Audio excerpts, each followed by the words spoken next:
Hey there, Mr. Redder here. Welcome back to another episode of r/Entitled People Stories. Today we have a very special episode for you, a compilation of some of the best entitled people stories we've read over the past year. So sit back, relax, and enjoy a few hours of the most entitled people you've ever heard of. And by the way, Karen assured me that for every thumbs up this video gets, she won't try to get anyone fired for an entire week. So please smash that like button and subscribe and turn on notifications for new stories from Reddit every single day. My wife released our bunny in the middle of our yard. The hawk got a free meal. A few days ago, my kids found a little bunny and brought it home, and they were begging us to keep it. But we can't keep a wild rabbit and already have several pets. The bunny was big enough to fend for itself, and I tried to nicely tell my kids that it needs to go back home to its family. They were sad, but agreed to take it back. However, I was busy with work and couldn't go with them, so my wife went. I told her to take the bunny to some thorn bushes at the end of the property and let it go there, because that's the safest place to do it. We live in a country area ripe with animals that would eat the rabbit.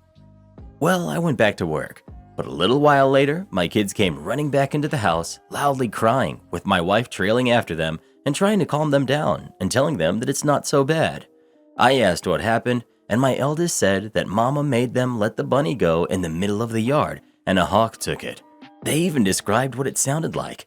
I was upset, then got angry at my wife for not letting it go the way I'd advised.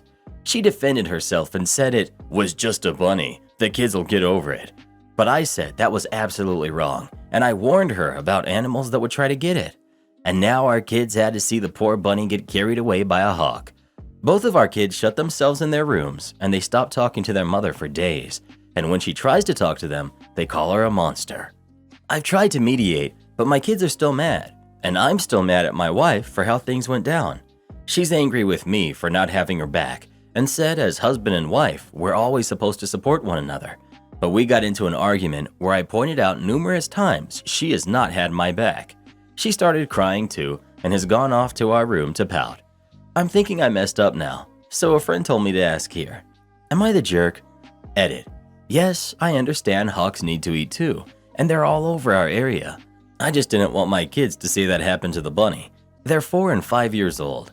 I grew up a country boy, and my wife was a city girl, and when I was growing up, any similar situation with a wild critter that was caught, we'd try to let it go in a place where it would have a fighting chance. Edit 2. I did not yell at her. Where exactly in my post does it say that I did that? I admonished her, yes, but I didn't yell. Not even when we argued later on. We did that in whispers so the kids wouldn't hear us, and I couldn't go with them to release the bunny because I couldn't get away from my office.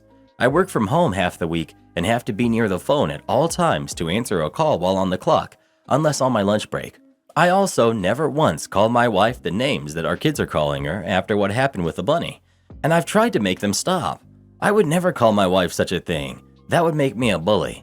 Edit 3. Apologies for so many edits, but my kids were not playing in the yard unsupervised. My wife is a stay-at-home mom and was with them when they found the bunny. They came running back to the house with it, and I had to tell them it needed to be let go. Not the jerk. To the people saying you're the jerk because your wife didn't summon the hawk, you warned her specifically that there were animals that would try to get the rabbit when it was released. You predicted that this would happen. Your wife ignored it, and it happened. Now, I'm not going to say that she hurt the rabbit, but she should be equally horrified that this happened in front of them and should apologize for it going down the way that it did.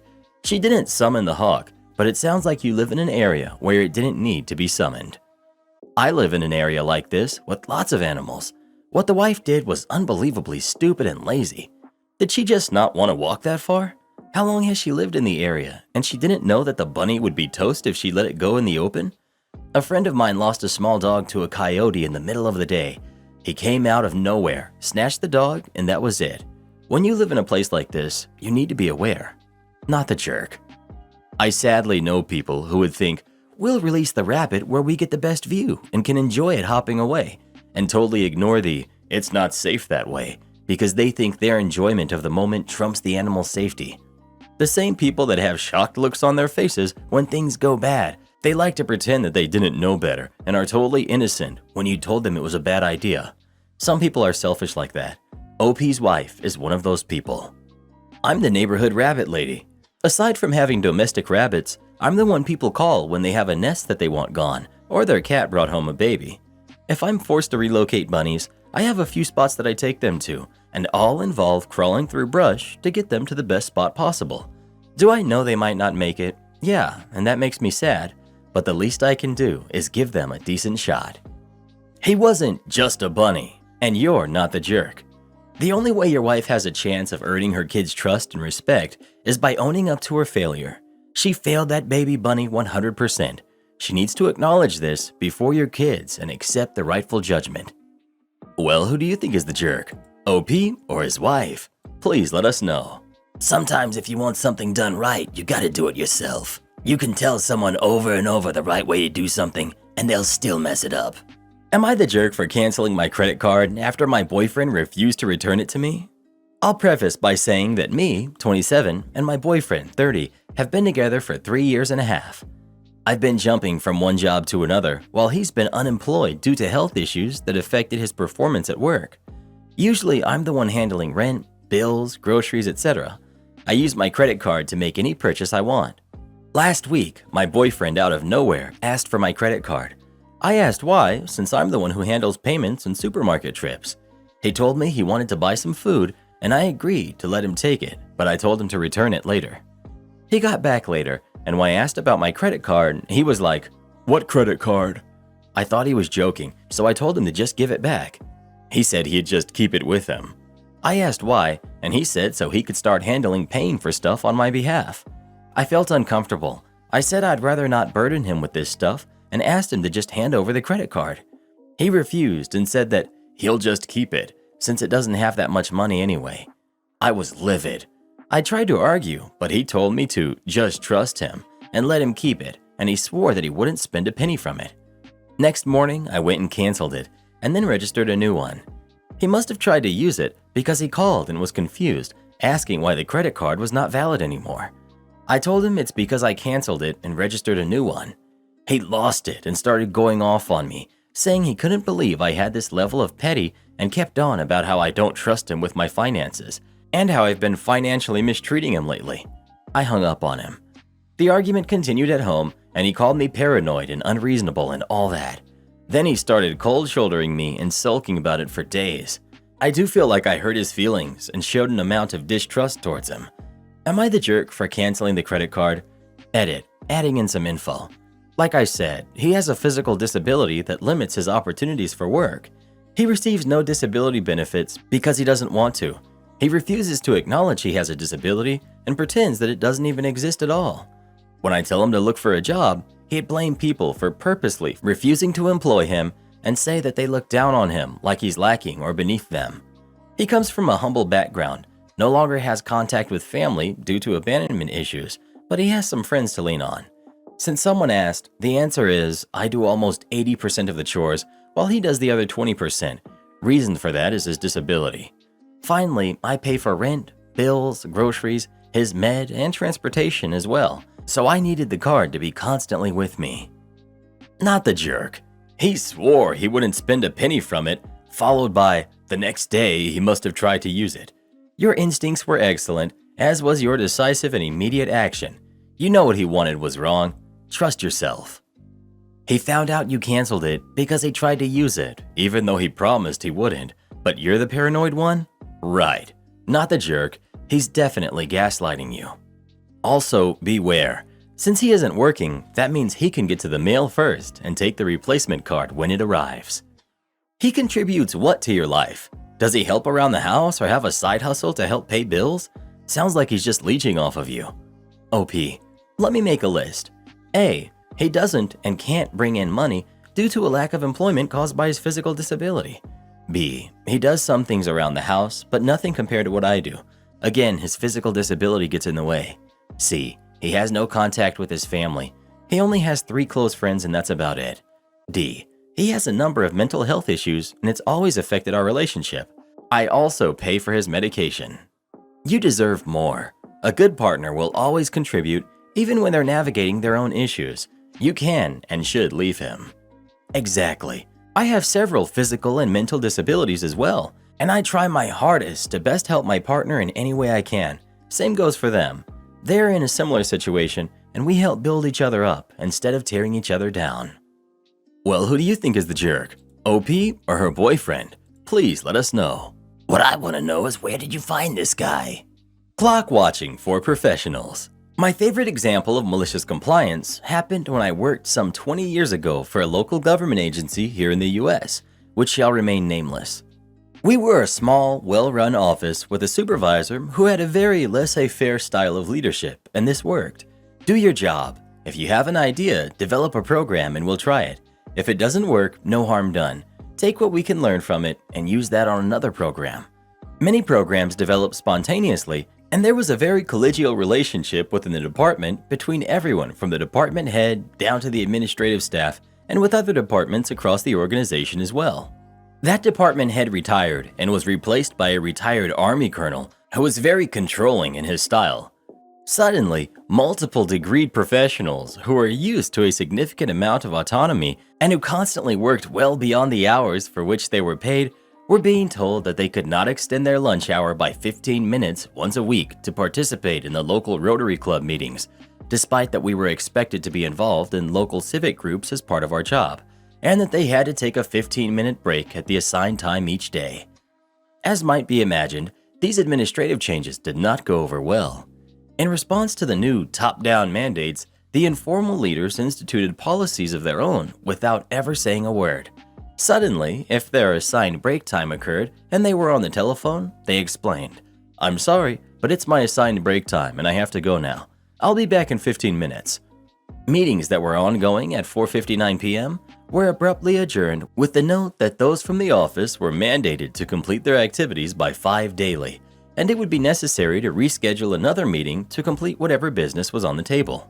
Mind you, these were people who regularly worked with elected officials at the national, state, and local levels, as well as the public. When lunchtime or 5 came, they immediately stopped work, often simply leaving the file drawer open with the files laying on top as they walked away.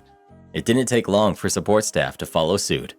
This was not the kind of action to which those that had worked with them in the past were accustomed, nor was it what one would expect from professionals.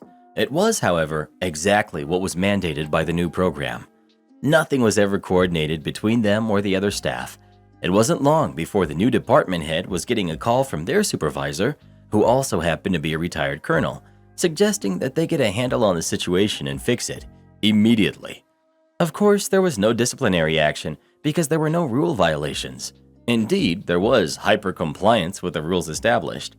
Things never completely relaxed under the new department head, and I'm sure he wondered why there were no more innovative projects proposed.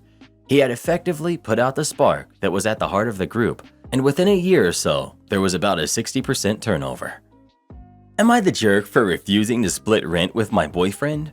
I, female 23, have been dating my boyfriend, Jake, male 23, since our freshman year of college. In our last year of undergrad, we decided to rent an apartment together.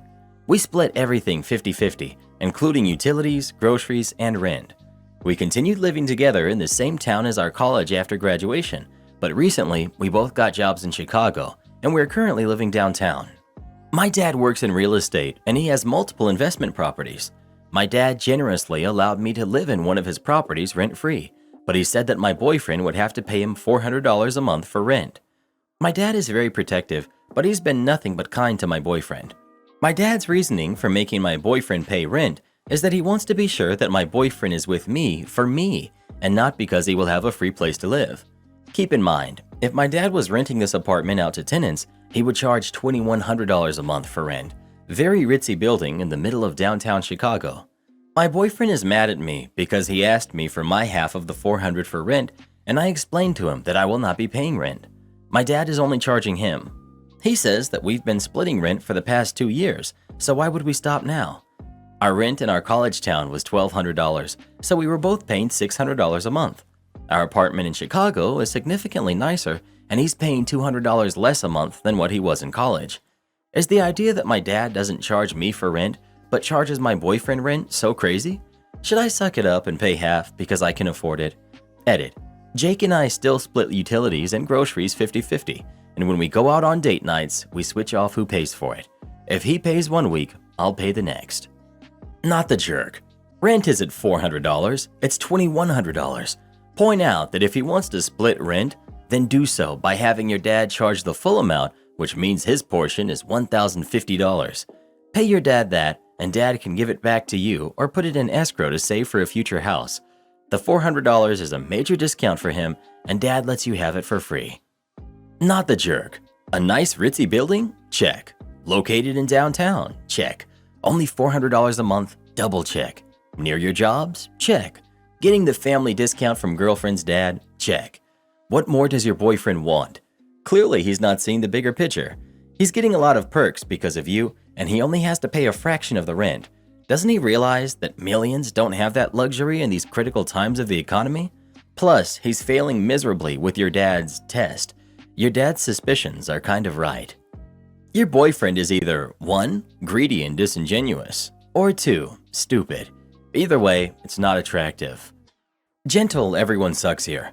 This sounds like a really good way to build resentment. You've been together for a while, and your dad is still questioning your boyfriend's loyalty. Is there justification for this? Why does anybody think it's appropriate for your father to put your boyfriend through some weird litmus test? Do you agree with your dad that your boyfriend's intentions need to be proven by financial control? What is your boyfriend supposed to say here? Is he supposed to be thrilled that your father is treating him like a potential enemy rather than another person who loves his daughter and wants to care for her? I don't think this is really about the money for him, so much as it's insulting to be told the reason he has to pay when you don't is because he's untrustworthy with your heart. So everyone sucks here because 1. You're an adult and your dad is putting you against your boyfriend by implying you can't trust his intentions. Rather than having an adult conversation with you, he's manipulating the situation to his favor to test your boyfriend. And quite frankly, you should be insulted that he doesn't trust your judgment enough to talk with you about his concerns in a tangible and open way. 2. You think it's perfectly reasonable for your dad to test your boyfriend's loyalty through financial control. 3. Your boyfriend isn't communicating well, focusing on financial equality when the issue is an opinion your father has and his ability to exercise control over your choices and your boyfriend's by offering you something you can't refuse even when it signals unhealthy behaviors and sets a precedent that your boyfriend may always be challenged and made to feel a need to repeatedly prove himself. There's no such thing as a free ride. Being told to pay rent is a reasonable ask. It's the why here that makes the whole situation gross. It isn't about ensuring responsibility or minimizing financial losses. It's about keeping you and your boyfriend under his thumb. Well, who do you think is the jerk? The boyfriend or her dad? Please let us know. That last comment just about made my head explode. Boyfriend needs to count his blessings. Dad is doing them a huge favor. Call everyone, you say? Explain everything? Sure, boss, I'm on it. A little bit of backstory. I used to run a medium-sized, 40-room hotel down in Florida for a couple of years, not that long ago. The hotel was a couple of old neighboring motels bought by a foreign investor and then extensively renovated into a single modern boutique hotel. The location was amazing for this type of business. Before the lockdown, it was indeed a prime piece of property.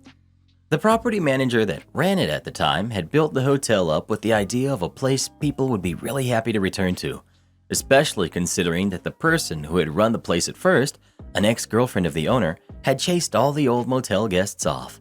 Apparently, and I quote one of our former guests here, "We don't want your kind here," she told people, meaning older generation, mainly middle-class Americans from the Midwest, spending their family vacations down in Florida every year for decades. Also, backtracking a bit to a point rather important for the story, the owner is not a nice person, nor had he ever worked in or had run the hospitality business. His main line of business is retail, abroad, very much so, and he's self-absorbed, entitled narcissist with an attitude. He had constantly meddled, making incredibly foolish or downright harmful decisions during the renovation, and then forcing the property manager to carry them out. She was smart and competent enough to usually find a workaround, but sometimes he insisted further. Things weren't smooth.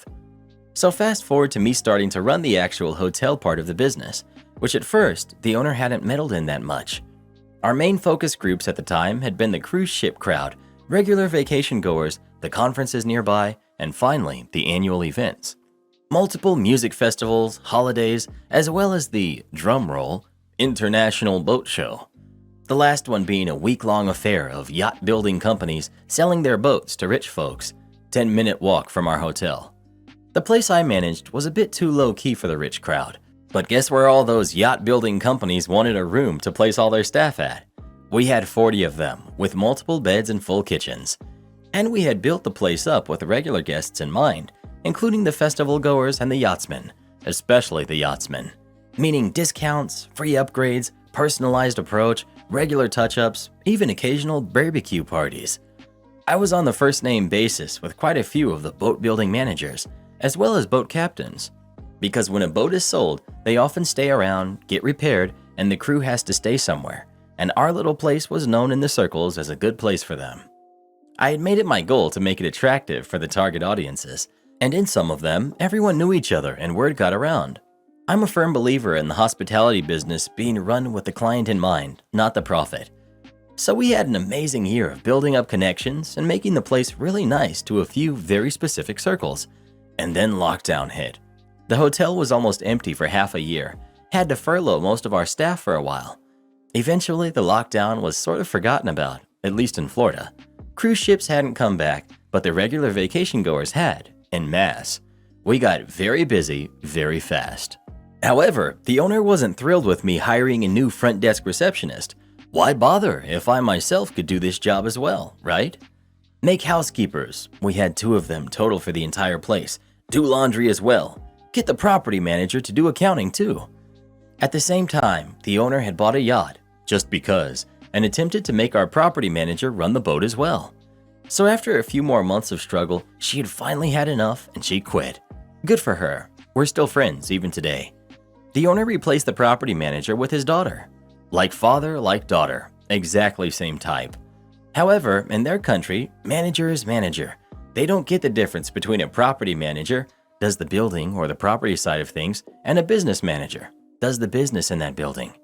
She immediately had decided that her job was to run the hotel and my job was to do what I was told. And the first thing they do, the father and the daughter, is look at the boat show just 1 month ahead, as well as the festive season a couple of months later. They had a brilliant idea of making more money. After all, why had we sold all the rooms that cheap? Triple rates for the boat show. We could easily make twice as much, right? And why offer free parking when no one else around does that? Not like it's a selling point, right? So they tell me to change the room rates on existing reservations and start charging for the parking on reservations that were made with the free parking listed. And above all, charge more for the boat show. On the rooms that had been sold a year ago, mostly face-to-face when people were checking out after the last show, and it was apparently up to me to call them and let them know that we had raised the rates by 50%. Oh, and that parking for the show is now $100 a day per vehicle. I was not happy with the idea, to say the least. For whatever reason, I had assumed that this is not how things are done in the US, even down in Florida, despite the infamous Florida man. Nor did I feel comfortable calling people, most of whom I knew, and telling them this banger of an idea. So I fought against this decision as hard as I could. I came up with various reasons as to why we should not do it, pointed out how we run the place, argued the point of the reputation. The owner hadn't listened, but said, "I hear you, but trust my business acumen. After all, I've made millions." The daughter had listened to me very carefully. Her reply, "Your direct superior had decided and given you instructions. It's not your place to think and question things. Just call them all and explain everything. That's your job." So, a bit of malicious compliance then. I called our guests, and not just the boat people. I called most regulars of ours. Took a while. Then I explained what was happening. I told them the truth, how things are run now, what new ideas are there, etc. I also told them that I was very much against these new decisions and that I probably won't be here much longer. Most of them thanked me for the information and said they will be in touch. A few local yachtsmen asked if they could come in to discuss things. In the end, the boat people were forced to pay extra. It's impossible to find a good property at any price range close to the boat show location just a month before the show itself. The local ones who came in and met with the owner and his daughter got a great deal of free parking after the price adjustment. I struggled to keep a professional face. However, when I met them on my own after their talk with the owner or when I talked with the other regulars over the phone, almost all of them thanked me for my efforts and told me they will not be back. Neither would anyone they know. Also, if I would go to a new place, would I please let them know so they can go there too? Well, that very week I gave the owner's daughter my notice. Left just before the show began, letting her be the one to deal with the storm, since she insisted on being the boss so much. From what I hear, she hasn't managed it all.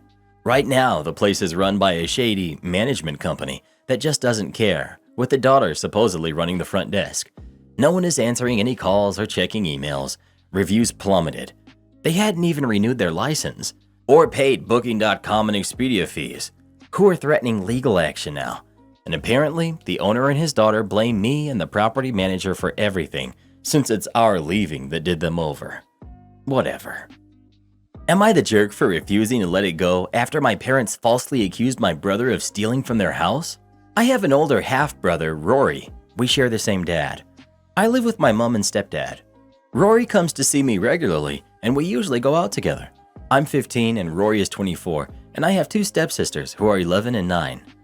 A few months ago, some valuable items were stolen from our house. Some jewelry, my stepdad's expensive watches, and some cash. They immediately accused Rory of doing it and banned me from seeing him or talking to him. I defended Rory, and I was grounded as a result. The accusation was false because that day Rory picked me up outside and never came in, but they didn't believe me and accused me of lying to protect him. The police had no reason to believe it was my brother, and they didn't even consider him a suspect. About 2 weeks ago, the thief was found out, as he did the same thing at a relative's house, and they had security cameras, and eventually confessed to stealing from us as well. It obviously was not Rory. It was my stepdad's nephew, who had somehow copied his key without him noticing and used it to break in when nobody was home. I'm angry about all of this, and I asked them to apologize to both me and Rory for their false accusations, which my mom said she's happy to do, but my stepdad said no and told me I just have to learn to move on. Later that day, I reminded him to be extra careful about his keys when he visits his relatives to be sure nobody steals it and he wouldn't end up accusing people I love for no reason. This morning, he was looking for his sunglasses and couldn't find them, and I suggested that maybe I should help him find it before he goes to accuse someone innocent of stealing. He looked at me and told me to stop being rude. My mom talked to me and told me that I should stop being a jerk about it and apologize for not letting us move on from the unfortunate incident. I don't see why I should not advise caution when my family will be the scapegoat if things go wrong.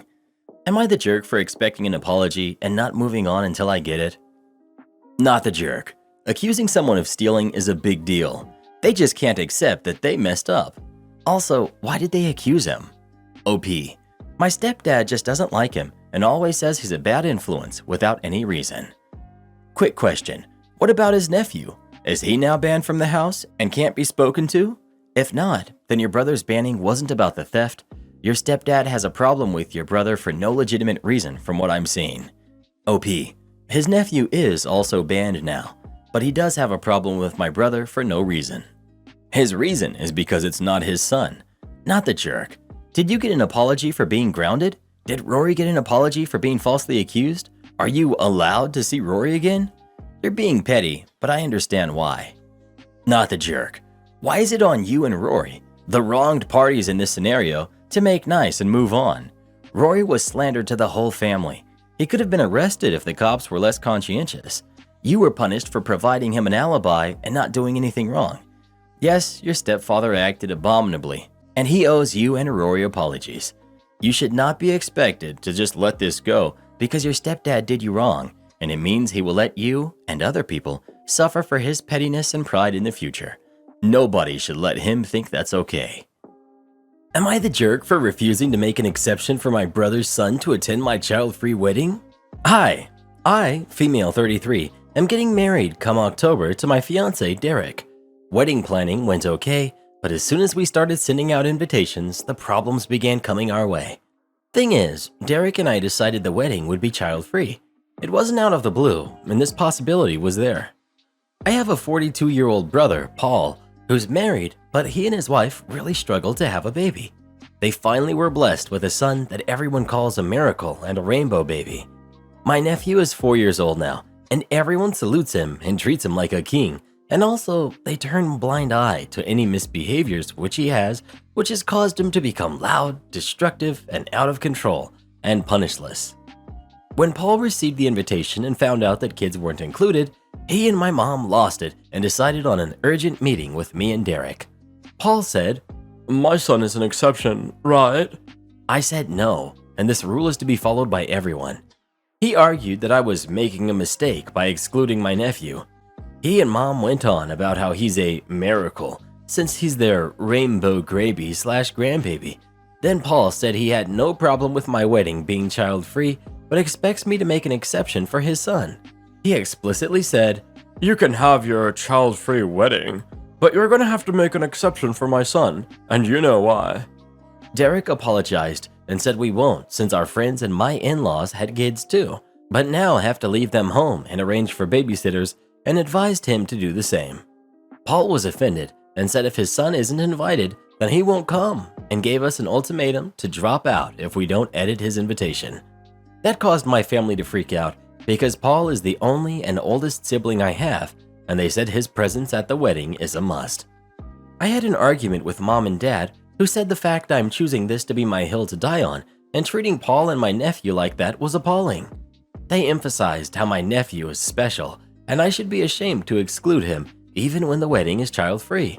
My parents said if Paul won't come, they won't come either, which devastated me a lot and caused me to break down. Derek said they were the ones being unreasonable and disrespectful of our wedding, and we should wait, maybe they'll come around eventually, but they've doubled down. This morning, my aunt and uncle dropped out as well as my other uncle last week. Paul told everyone and they're supporting him and they won't come unless I make an exception for my nephew, but that will upset my guests and they'll call me a hypocrite. My family is divided, saying I'm ruining my own wedding, basically saying this is all on me. ETA, because I see this question asked a lot. My family have normalized this behavior from Paul and also from his wife. Whenever I point out how unacceptable it is to expect everyone to cater to my nephew and his parents, Paul would chime in with, She's jealous, because he and his wife have a kid while I can't/don't. I was married before meeting Derek and divorced my ex-husband for my inability to have kids, but that's another story. Honestly, your wedding's probably going to be much better off without any of them there in the first place. They sound like a bunch of buffoons. New teacher is stealing school supplies that the parents bought. I'm 35, female, and my daughter, Natty, who's 8, started a new school this August. We moved from one coast to another, and we had some adjusting to do. When she started school, her teacher gave us a list of supplies she needed.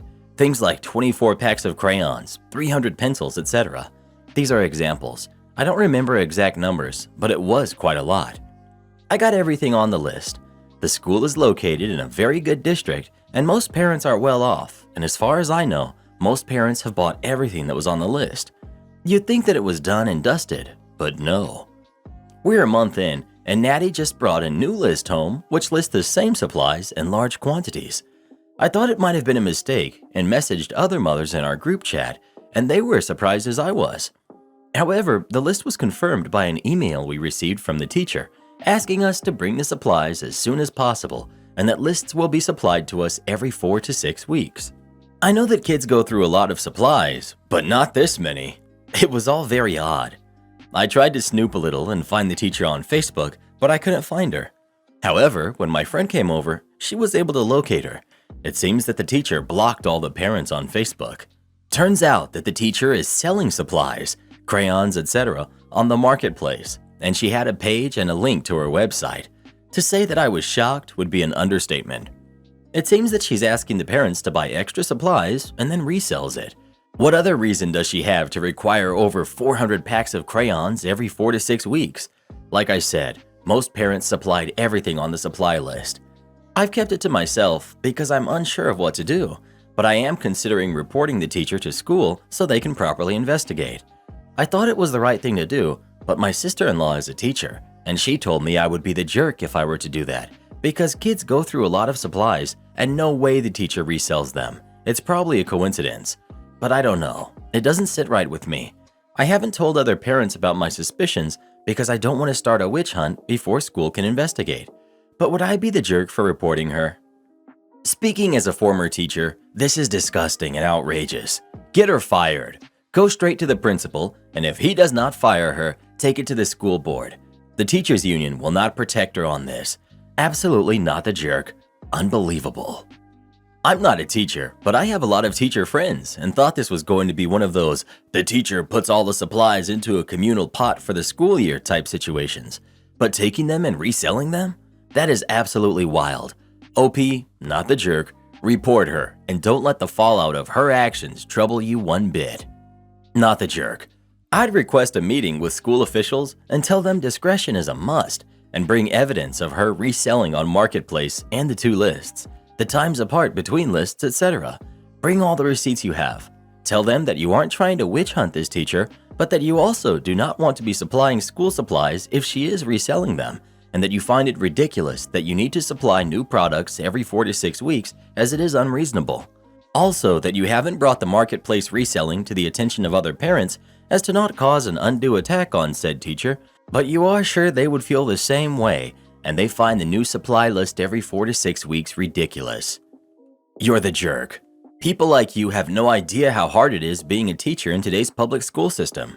I was a teacher for 4 years until I was wrongfully fired due to the constant harassment from students. I couldn't take it anymore and said some things to those brats that the board did not agree with. Maybe if they paid us appropriately, we wouldn't have to steal supplies and resell them just to keep a roof over our heads. This practice is much more common than you'd think. We also would keep a decent amount of pooled money from the field trip collection. It's just a perk of being a teacher. Sorry, not sorry. One day we'll all strike and straight up quit. Who's going to teach your brats then? It definitely won't be me. By the way, thanks for paying my college debt. With all of my unemployment benefits and now zero college debt, I'm pretty much retired at 28 years old. I'm seeing a few of the dads I met while I was a teacher. Hopefully one of them will be having a baby with me soon. Then we'll see which one gets excited when I tell them we're going to be parents. He'll be the easiest one to hook for child support. And if he wants a paternity test, my girlfriend who works at the hospital knows how to fake them. She makes over $100,000 a year under the table because of this. She's already told me whatever I need, she'll do it for free because that's what friends do. You were a teacher? God help our public school system.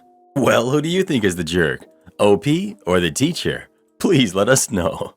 I'd create a new Facebook account and meet up with her to buy some of the items. That's when you confront her and record the whole thing, post it on YouTube and watch it go viral. Hopefully you'd get more thumbs up than we do. Most of our viewers don't click that like button, and it breaks our hearts. Hint, hint. Karen demands I bake her a wedding cake at a huge discount. I, 32 female, have a friend, Ashley, who's 33, who's getting married the first week of November. We've been friends since we were kids, and I'm also a bridesmaid in her wedding. We've been talking about wedding stuff for the past year, as I recently married in April, so it's been fun doing wedding stuff together until Ashley dropped some bad news. The person responsible for the cake for her wedding is moving and is no longer able to do it. She was refunded her money, but now is out of a cake. I'm a cake decorator myself. I was a teacher, and this is my first year as a school administrator, but I've held jobs in high-end bakeries and make cakes for fun out of my house. I don't have a cake business as I don't want one. Ashley asked me if I can do her wedding cake. I at first declined as I never do cakes for large events, but with the date coming up and her not being able to find anyone, I caved. Ashley wants a 4-tiered cake with 4 different flavors and 100 cupcakes, 25 of each flavor. The decorations will require me to order specialty molds and I'll have to hand paint some gold onto the cake. Total cost came out to $825, $100 more than the previous baker. Ashley was upset and said I was overcharging, but I showed her the breakdown. I used the same pricing system as one of the bakeries I worked at, and it wasn't even the most expensive one. I told her I would do it for the other quote if she was strapped for money, but Ashley then asked me to do it for only $150. When I asked why, Ashley said since she's my friend, she could get a good deal and she could use the money to upgrade the hotel for their honeymoon, to think of it as my wedding gift to her. I told her she was getting a good deal as I was willing to go to the price point of the previous baker, but she mentioned that I did my sister's cake for free several years ago and do free birthday and anniversary cakes for my immediate family all the time. I told her family and friends are not the same. Plus, I had more time to do my sister's cake as I had less responsibilities as a teacher back then compared to what I do now. She told me I needed a friend discount, so I said, The discount is, you get 0% off 100% of the time, and if you keep bothering me, I'll even add tax. Basically, Ashley didn't like that response and has told the rest of the bridal party what I said, so I'm getting pressure from 9 additional people to drop the price, though some say to half it instead of dropping it to $150. My parents paid for my wedding, so their main argument is I don't need the money nearly as much as Ashley does, which they only know because they saw me using my parents' credit card several times when out wedding shopping. Only her maid of honor, her sister, thinks Ashley is being unreasonable.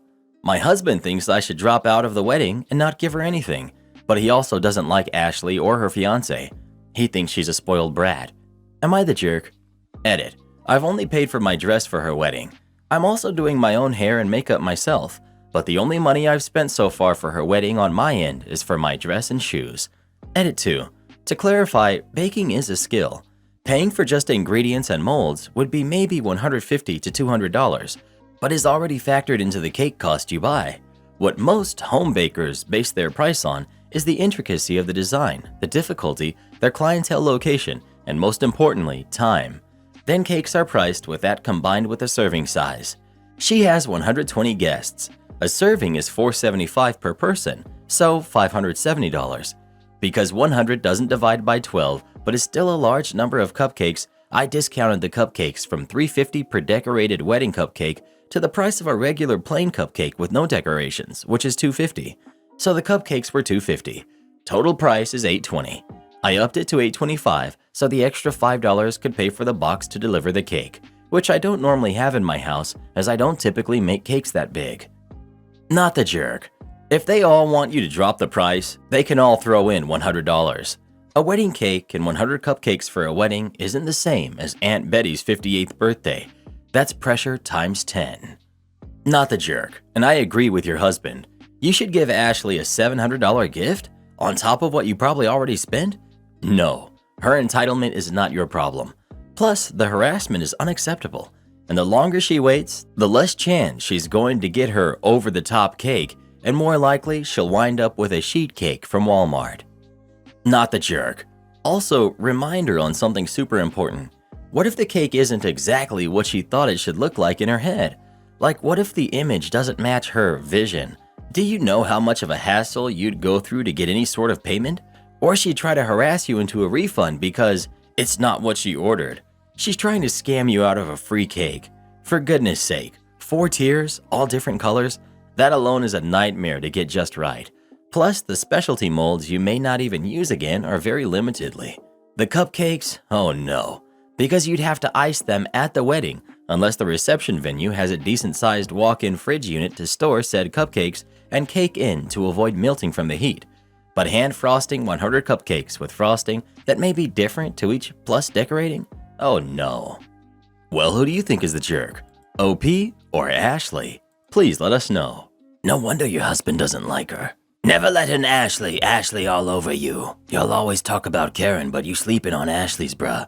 I gave my mother-in-law the wrong address so she couldn't send her granddaughter gifts. I, 42 male, have been married to my wife, who's 39, for 15 years. We have a wonderful 14-year-old daughter and an 8-year-old son. My wife's mother has some views that I don't agree with. 2 years ago, for our daughter's 12th birthday, she sent her a book about crash dieting that promised something like 10 pounds of weight loss in 3 days. Our daughter was devastated because the underlying message was clear as day. It was a month until she started eating a whole plate of food for dinner again. Our daughter is healthy. She's highly active, studious, and most importantly, happy.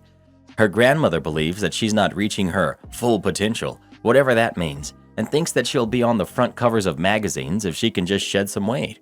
Since she made these views clear to me, I've made it my mission to block any unsupervised contact, and this includes gifts. About a month ago, with my daughter's upcoming 14th birthday, Grandma texted me asking for our new address. Normally, she would ask my wife, but since she didn't answer within 10 minutes, she texted me instead. My wife would have given her our real address, but I was able to respond first with a fake one and tell my wife no response was necessary. I couldn't guarantee that I'd be home to intercept any gifts, and my daughter would open something addressed to her.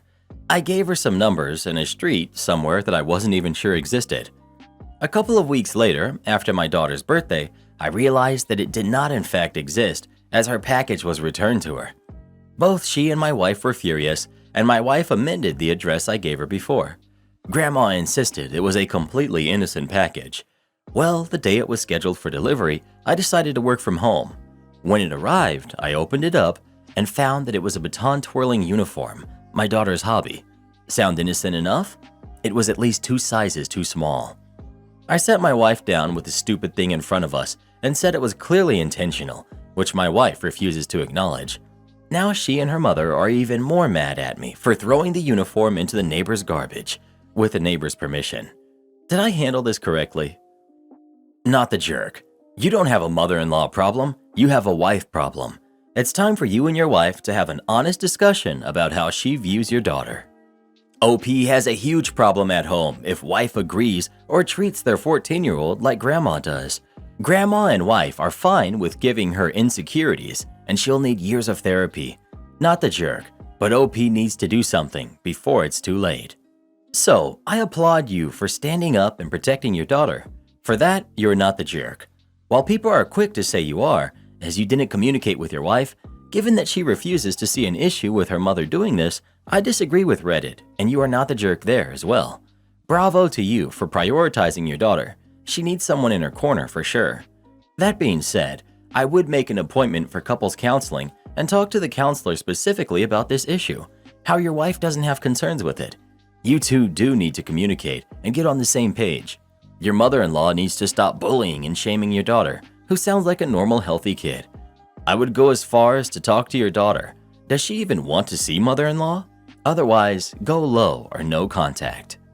Not the jerk. Your wife is disrespecting your values as the other parent and your daughter's mental well-being in order to enable her mother's incredibly disgusting behavior. You've already experienced the damage it did previously.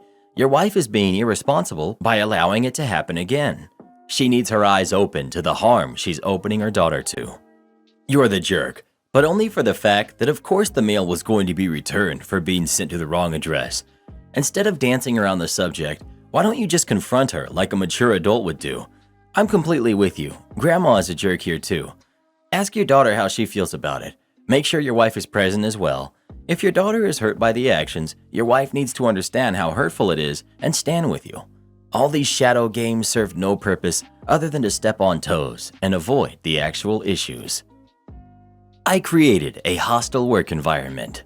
I used to be a server at a major restaurant chain that you see in every mall in the US, and my particular location just happened to be in one of the wealthier parts of the country.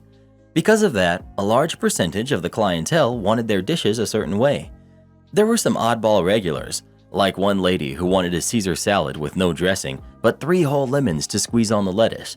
But 99% of the time, they'd ask for the rigatoni instead of penne in a dish, or red onion instead of yellow on a burger, or something of that nature. The thing about this chain, though, is that technically you're supposed to charge them for substitutions like that. So for instance, if a guest wanted a different kind of dressing on a salad, it might be a 10-cent charge. Or if they wanted Swiss instead of cheddar on their burger, it would be like a 15-cent charge. As a server, you were supposed to know all the upcharges, but because there were like 26 pages to the menu, it was daunting enough to just memorize what we even had. But obviously, no one ever charged for these things, because what's an extra 15 cents on a $200 tab?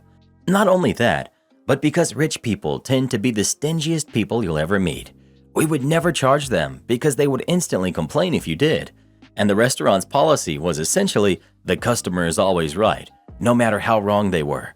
We even had regular grifters that would order the wrong thing and then complain and get an entire free meal every time. So one normal day, I'm serving a table, and someone asks for goat cheese on their salad instead of feta, which is supposed to be one of those 10-cent charges. I obviously don't add the upcharge, just like I hadn't for any of the other countless times in over 3 years, and like 15 minutes later, the new manager, I'll just call him Brad, comes along and pretty much chews me out over it. Keep in mind, this is Brad's second day on the job, and he came from the other side of the country to replace our beloved former manager who left to manage her own restaurant. Dude hadn't even introduced himself to me, and he comes out of nowhere to yell at me for not doing the upcharge. I explained to him why I didn't and how it was pretty much a directive from the GM not to do upcharges because of the 99% chance that a complaint and free meal would follow. But Brad just blah blah blah some more and tells me I need to add the upcharge or I'd get written up. So when the next table, a party of 7 that had a $500 bill, changes literally every dish, I added the upcharges, which totaled like $1 at the most. When I dropped the check, they freaked out over all the upcharges, even though I informed them of the charges when they ordered. The itemized receipt made it look so much more severe, and they demanded to speak to the manager. Instead of getting any of the other managers I had worked with for years, I grabbed Brad and made him deal with them. He ended up having to comp all $500 because he insisted I charge an extra $1 for all the substitutions. But did he learn his lesson? Nope. So I did it over and over again to the detriment of my bank account. Most people still tip me though, so that was nice. And I got to watch tables routinely chew him out over the charges. This continued for a month or so until he finally relented, and not too long after, I was suspiciously fired for creating a hostile work environment while on vacation. Am I the jerk for refusing to compromise on custody after my daughter's father lied about what they were doing?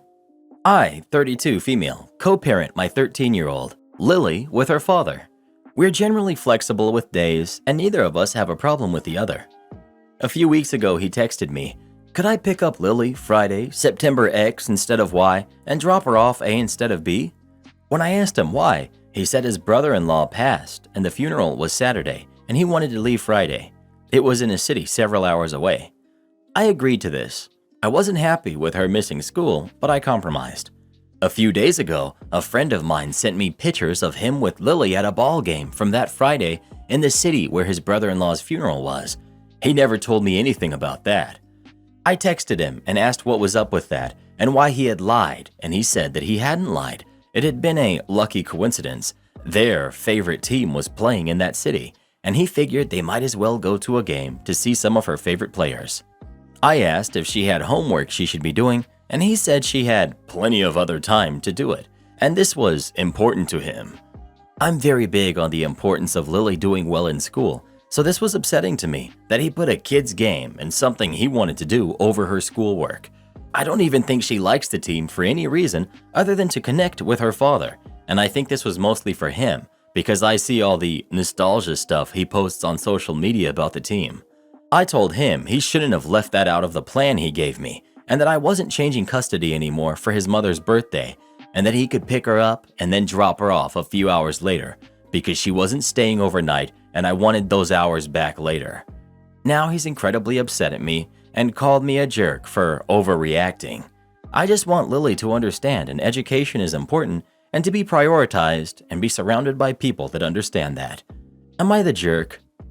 You're the jerk. If there was actually a funeral they went to, maybe he thought with how depressing it was, it would be good to try and do something to lighten her spirits.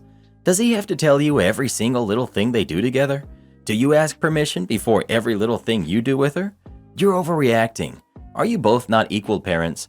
Why are you making unilateral decisions and attempting to punish him? A 13-year-old missing one day of school is not the end of the world either.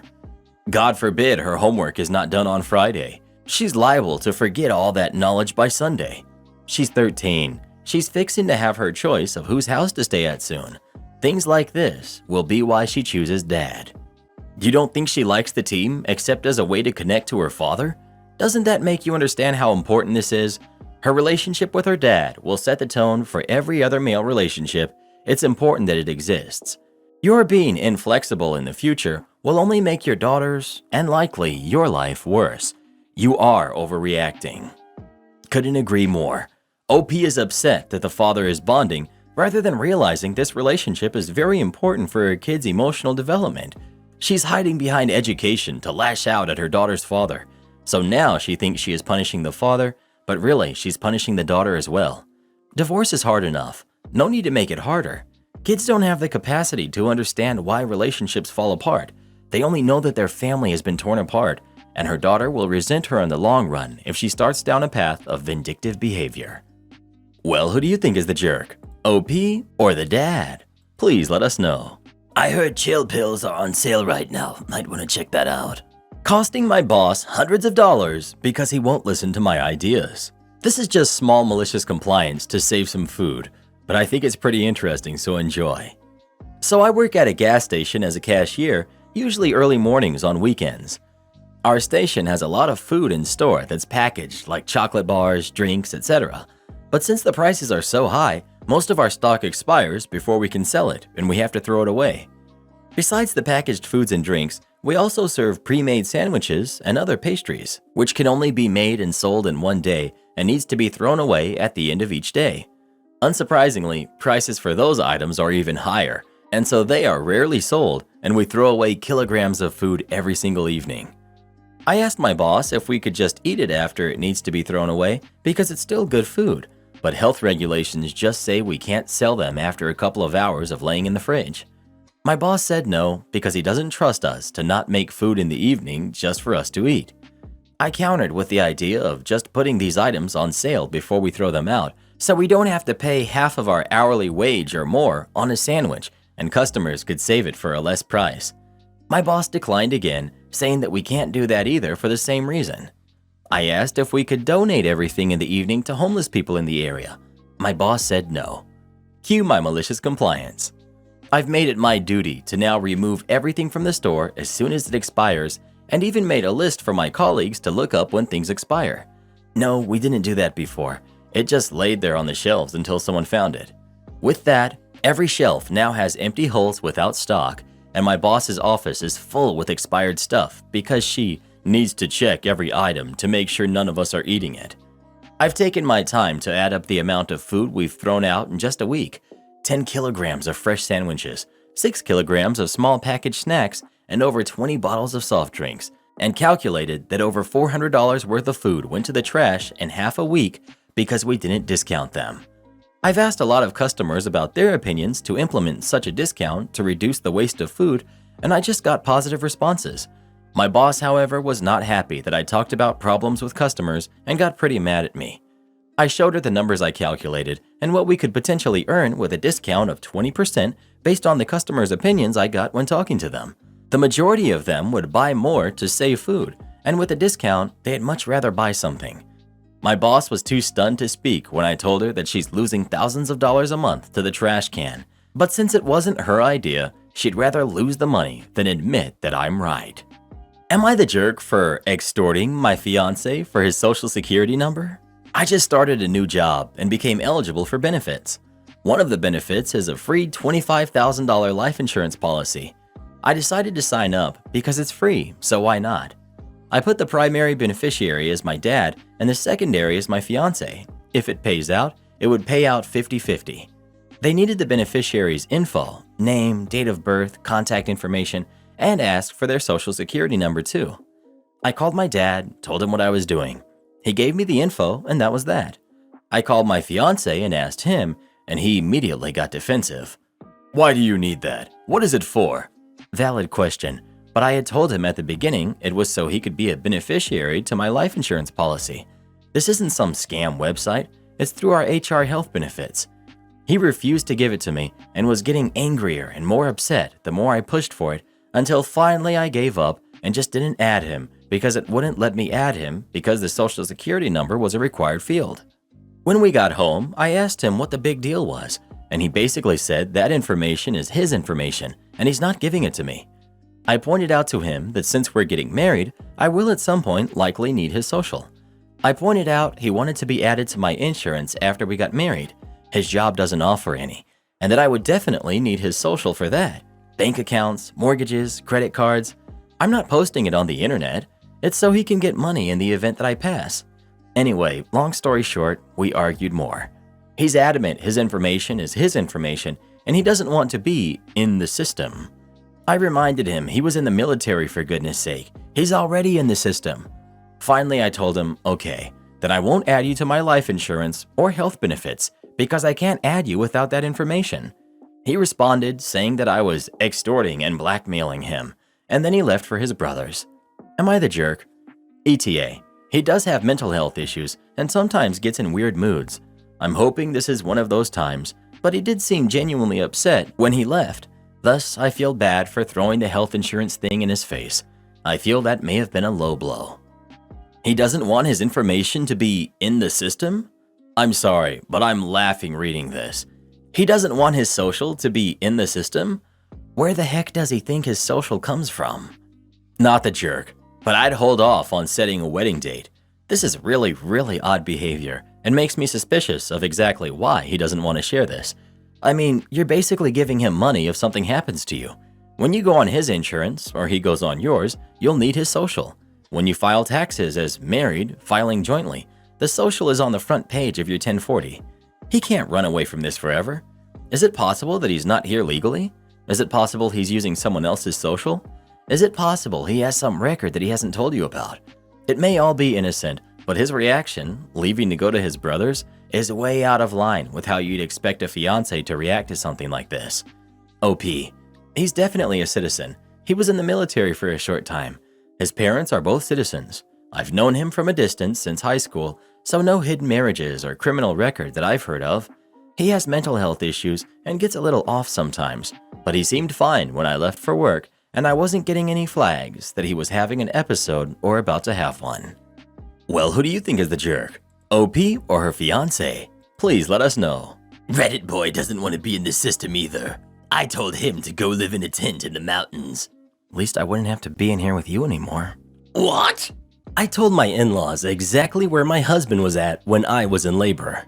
I gave birth to my son 10 weeks ago. I went through exhausting periods while I was nearing my due date. I was experiencing discomfort and wanted my husband by my side when I go into labor. But he'd go out every night to hang out at his friend's place and watch football games. I suggested that he play/watch football games at home just in case, but he was having none of it and said he had to attend game night at his brother and friend's place along with his buddies. He said they had certain, how can I describe it, rituals when watching a game, and he can't enjoy doing it at home or anywhere else. The night of our son's birth, my water broke while my husband was at his buddy's place watching a game. I called him and told him to get home and take me to the hospital. He said he was coming, but he didn't. I ended up calling my sister. She lives nearby, and she took me to the hospital. My husband showed up 2 hours later after he kept calling, asking if I was still in labor and that he was almost done watching the game. He was able to make it on time for our son's birth, but I was furious with him, mad and disappointed. He apologized profoundly and has been working on regaining my trust and respect for him after what he's done. He's otherwise very supportive and involved in our son's care. Last night, I was at my in-laws' house for dinner, and we were talking about my son's birth date. My husband suddenly started recalling what happened that night and basically started lying about driving me to the hospital, waiting and feeling stressed out, and standing on his feet for so long without food or even water. I was confused, and I said, "No, none of this is true. None of this happened. In fact, he was watching a football game when I went into labor, and I wanted him to drive me to the hospital, but he didn't show up until 2 hours later." My mother-in-law, who takes no crap from anybody and whom everybody fears, lost it on him, yelling, asking him if that was true, and he kept quiet. She started losing it on him left and right, telling him to sit down and shut up when he stood up to argue, then told him to stand up when he was sitting arguing. Everyone was laughing at how she basically treated him as if he was a boy in trouble. She kept saying, "Shame, shame, shame on you. This is not how I raised my kids to treat their wives. Jordan, you are a disgrace, and I'm disappointed because of what I heard about you." He just took every bit of it and didn't say anything until we got home, when he went nuts, saying I made him look neglectful, a bad husband and father by telling the family about where he was, and said I shouldn't have said anything. But I argued it wasn't okay for him to lie and play hero in front of his parents. He said I just caused a rift between him and his family and asked if I was happy now. Am I the jerk? Should I not have said anything? Edit to say that he's done similar things in the past, since he's a major enthusiast of football and hockey, but I didn't expect it to come to that. Also, this is not our first baby together. We have a 4-year-old son.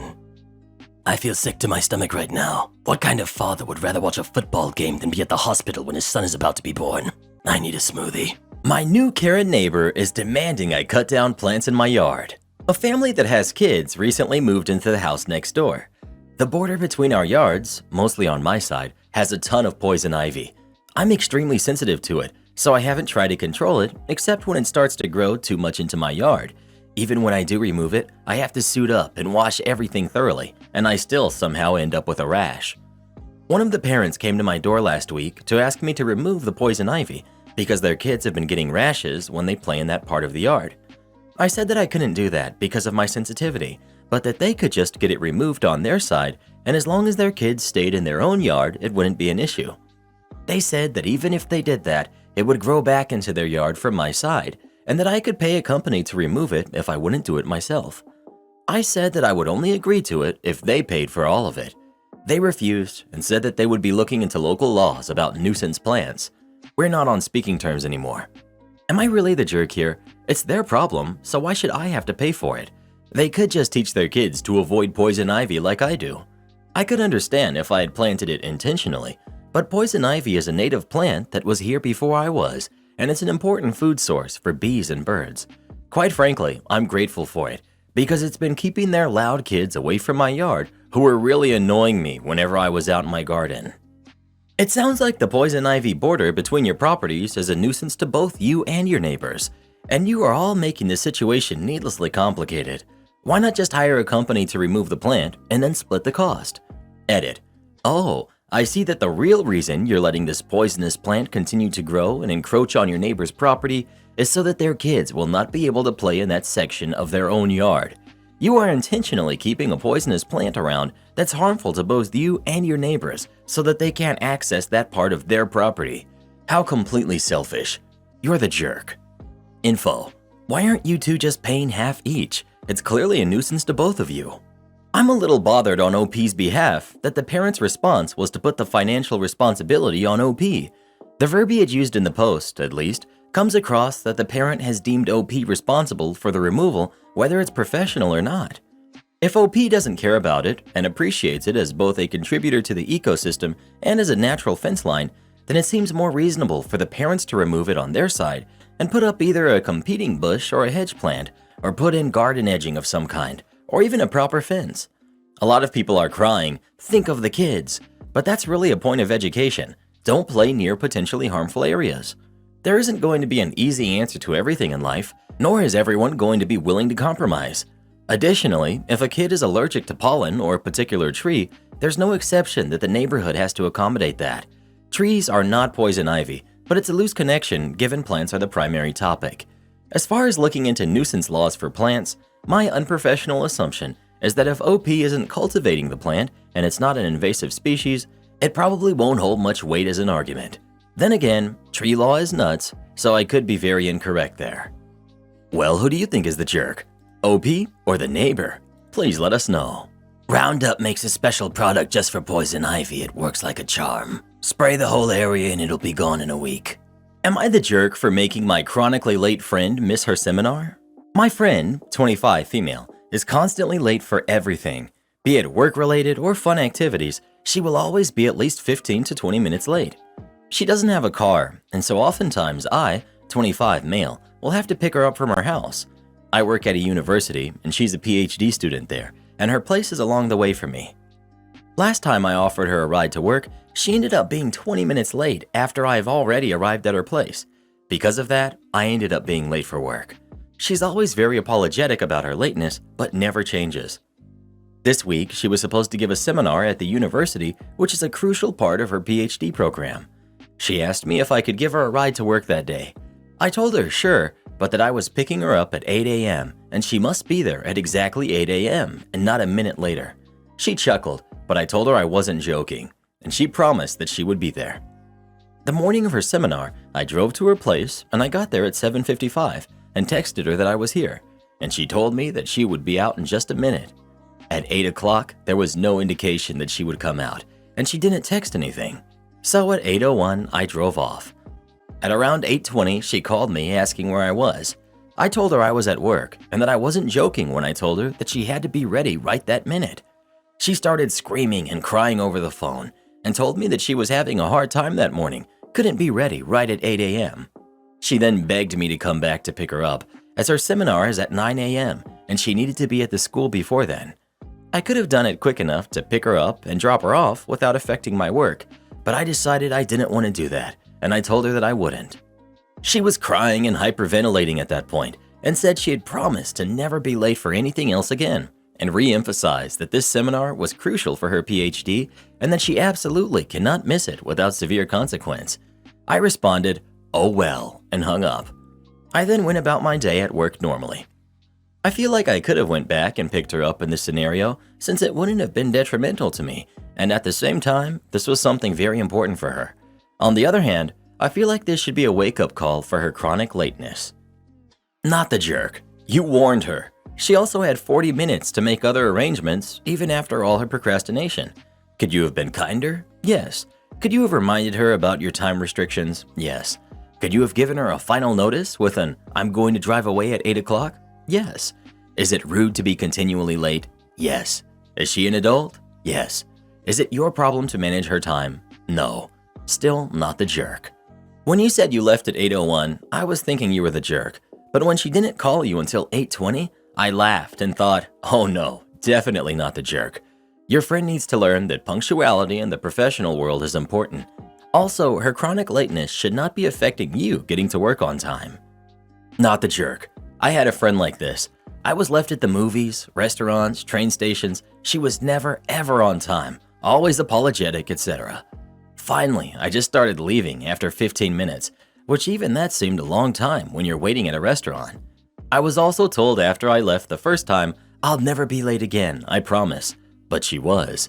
And then the friendship faded away, which was okay by me. My stomach was always in knots, and I was always frustrated and angry by the time she showed up that I finally realized I wasn't enjoying myself. Clearly, your friend showed up at 8:20 and expected you to idly wait for her like her chauffeur. It's so disrespectful of your time. Frankly, I'd be okay with not having this friend. Well, who do you think is the jerk? OP or their friend? Please let us know. I don't mind at all when people show up late. It shows me that our time together is not important to them and I don't need to keep them in my life.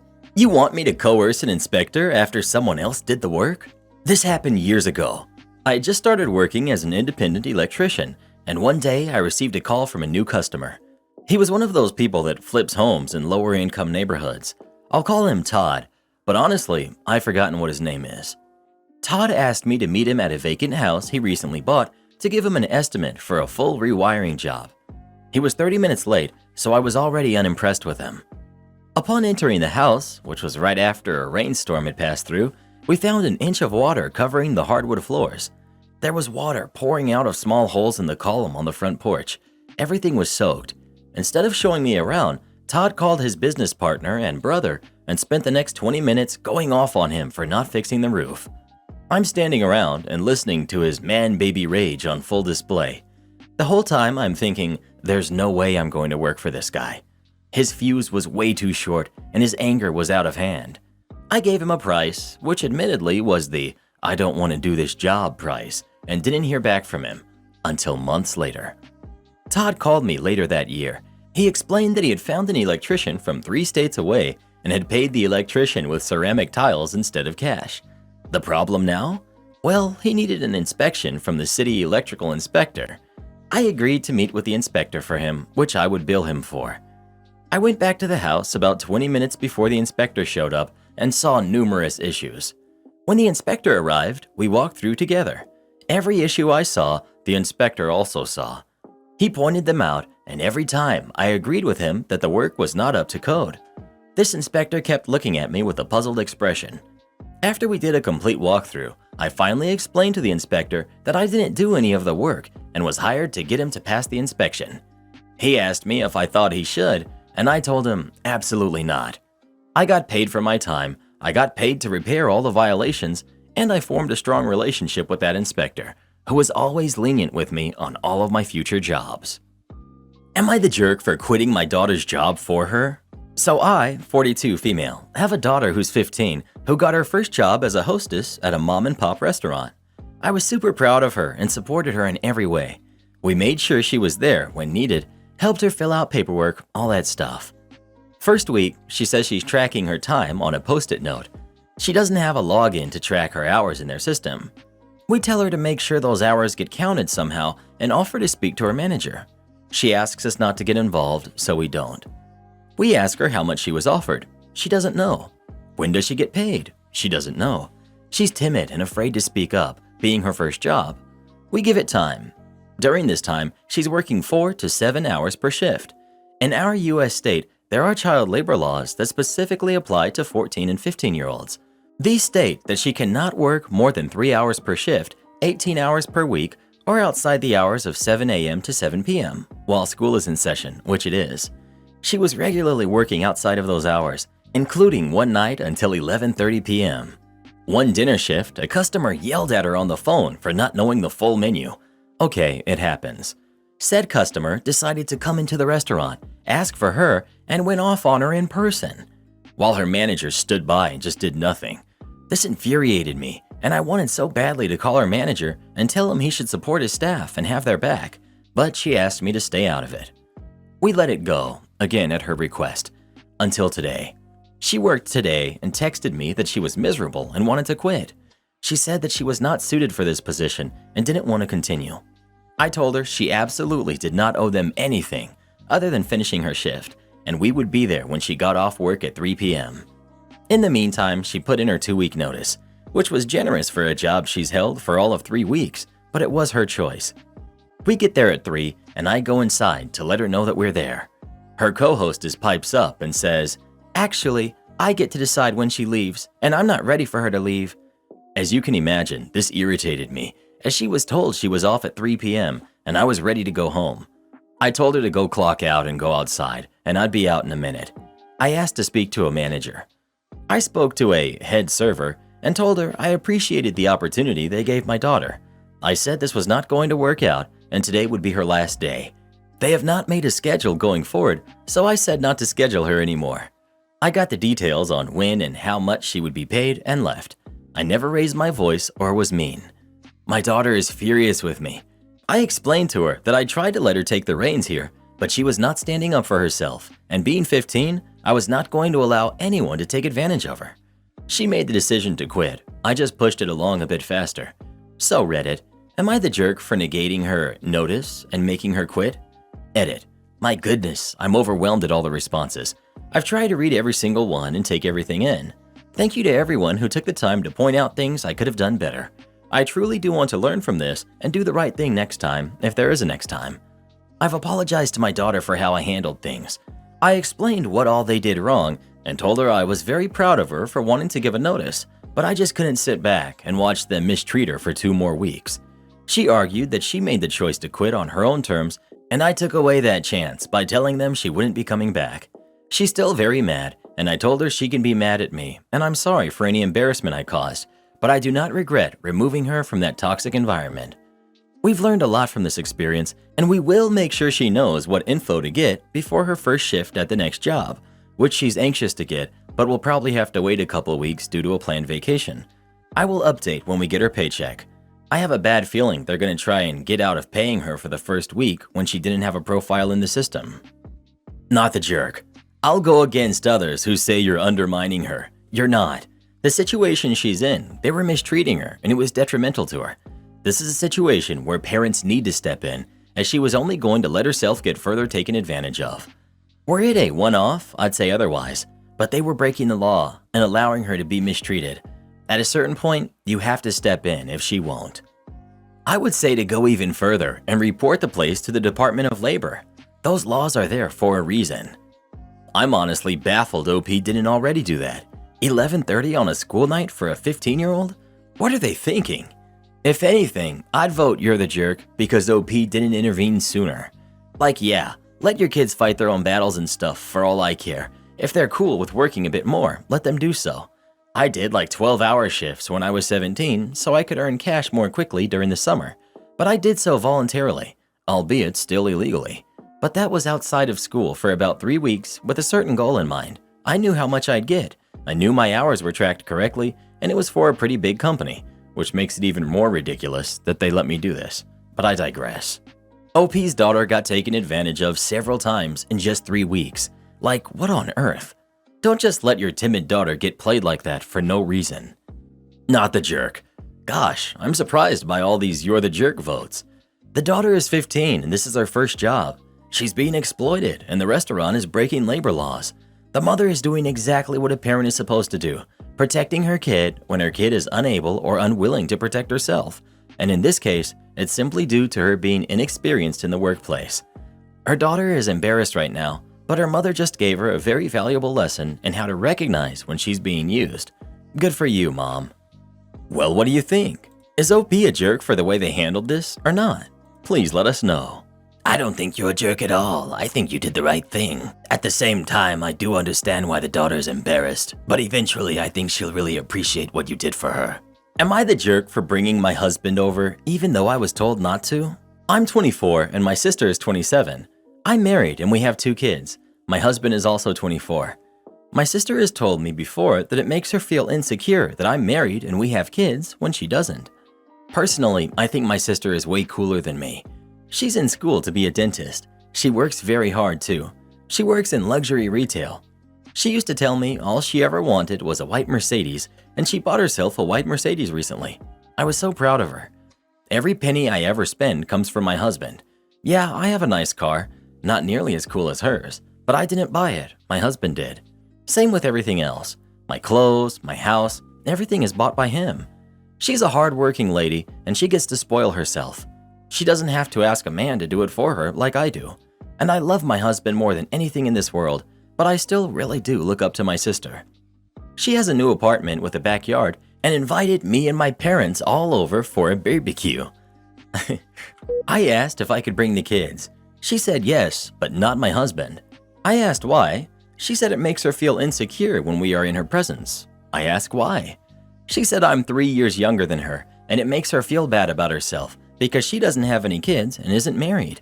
Not to mention, she has a boyfriend and he's friends with my husband. He has no problem with him at all. In fact, they were communicating about what we should bring. I told my sister I guess I'll go alone because I don't want to deal with a 1-year-old and a 3-year-old all by myself, but she said she'll help with them and that she wants me to bring them, just not my husband. I said I can only bring one then, and she said to bring both no matter what. So I brought my husband. Her boyfriend greeted him, and he didn't even know he wasn't supposed to be there.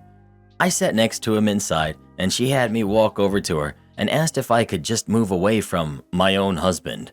I respectfully declined, and she went over and told him, "Just so you know, you weren't invited here." Now he feels bad, and he went home, and I followed him. My sister is only a block away from us. We didn't drive. He said he didn't know that they hated him, and he thinks it's all his fault. She said I knew it made her uncomfortable when I'm around him because she isn't married yet.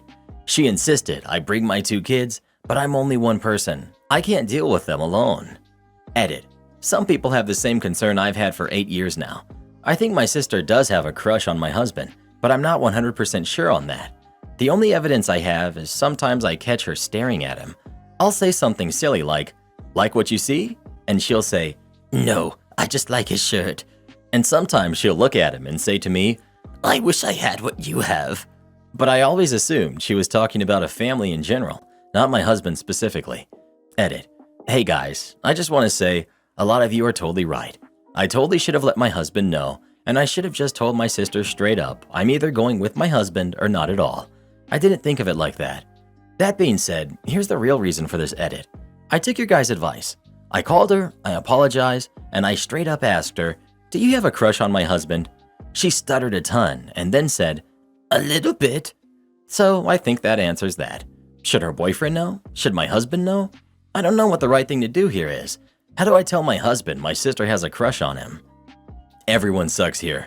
Your sister is absolutely the jerk for the way she treats your husband, full stop. You are also the jerk for not standing up for him and subjecting him to her mistreatment. Instead of telling her that you wouldn't go without him, so you'd be staying home, you brought him with you without even telling him what's going on. Your husband is not the jerk, he's an innocent pawn. Next time, just refuse her invitation unless your husband is welcome. If she can't accept you all as a family, she gets none of you. It is her house, she can invite who she wants, but you are not obligated to visit her. Her insecurity doesn't need to be your drama. Stop going over until she can act like an adult. Everyone sucks here. I'm calling BS on your sister's reasons. I think she's lying to you. She has a good job, is working towards a professional career, has her own place, and a boyfriend. If she wanted to marry and have babies instead, why didn't she do that? It feels like there's something more at play here. Going out on a wild limb, but maybe she fancies your husband, envies your relationship with him, and can't stand to see you together because she's jealous. See, if her insecurities are based on you being married and the fact that you have kids, how come she's demanding that you bring them with you? How come she's demanding you don't sit next to your husband when her boyfriend is there? I wavered on calling you the jerk as well, but my reasons to go with it are partly because you ignored her stated wishes, her home, her rules, and partly because you exposed your husband to her snide comment. And honestly, I'm struggling with you not telling her, thanks for the invite, but no, I'm not interested in attending a family event without my husband. Am I the jerk for backing up my kids when they snapped at their cousin? I'm 38, female. My 16-year-old daughter, Allie, started her senior year, and my 15-year-old son, Josh, started his sophomore year. They've been enjoying school since their cousin, Chase, who's 14, started high school this year, and they've all got the same lunch period. They quickly started to hate going to school when their cousin, Gabe, who's 16, switched his lunch period to theirs. Gabe always smells like BO, says very offensive things loudly, and is very gross and annoying. This is what Allie told me. Gabe also got put into each one of my kids' classes, making class hard for both of them because both teachers are making my kids help him because he refuses to do his work. He'll also wait outside Chase's class to walk with him to lunch, and the kids aren't able to ditch him. They tell me this and send texts throughout the day. Gabe's parents weren't going on the traditional family camping trip. Gabe tried to go with my father-in-law and mother-in-law since Allie was going with them. My mother-in-law hates riding alone since they were taking separate vehicles and invited Allie to go with her a day early since she has good grades and can miss an extra day of school and recover fine. Gabe's grades are terrible, and if Gabe was even invited, they don't even have room for him to sleep in the trailer. He refused to understand why he couldn't go and kept saying that mother-in-law was playing favorites. My father-in-law went behind her back and invited his friend up and also had his friend bring Gabe. This started a few arguments between the kids because Gabe kept calling Allie a jerk for leaving early. During the trip, the kids came back from playing in the forest saying that Gabe wouldn't stop making fun of all of them. They decided to come play cards in my trailer because I told them beforehand Gabe wouldn't be allowed in here because he wasn't sleeping here. Gabe tried to come in, but I lied to him, saying that the kids were eating lunch and to leave them alone while they ate. The kids stayed in there for an hour, with Gabe coming and knocking on the door every 15 minutes. After about 9 knocks, Allie became furious, opened the door, and snapped, saying, "You're annoying and gross. Leave me and the boys alone. None of us even wanted you to come up this year. Go bother other people." Gabe looked at me and asked if I was going to say anything. I told him that Allie said the truth and that he needs to leave my trailer. He went and sulked at his tent. My sister-in-law sent me nasty text messages, and I'm starting to wonder, am I the jerk? Not the jerk.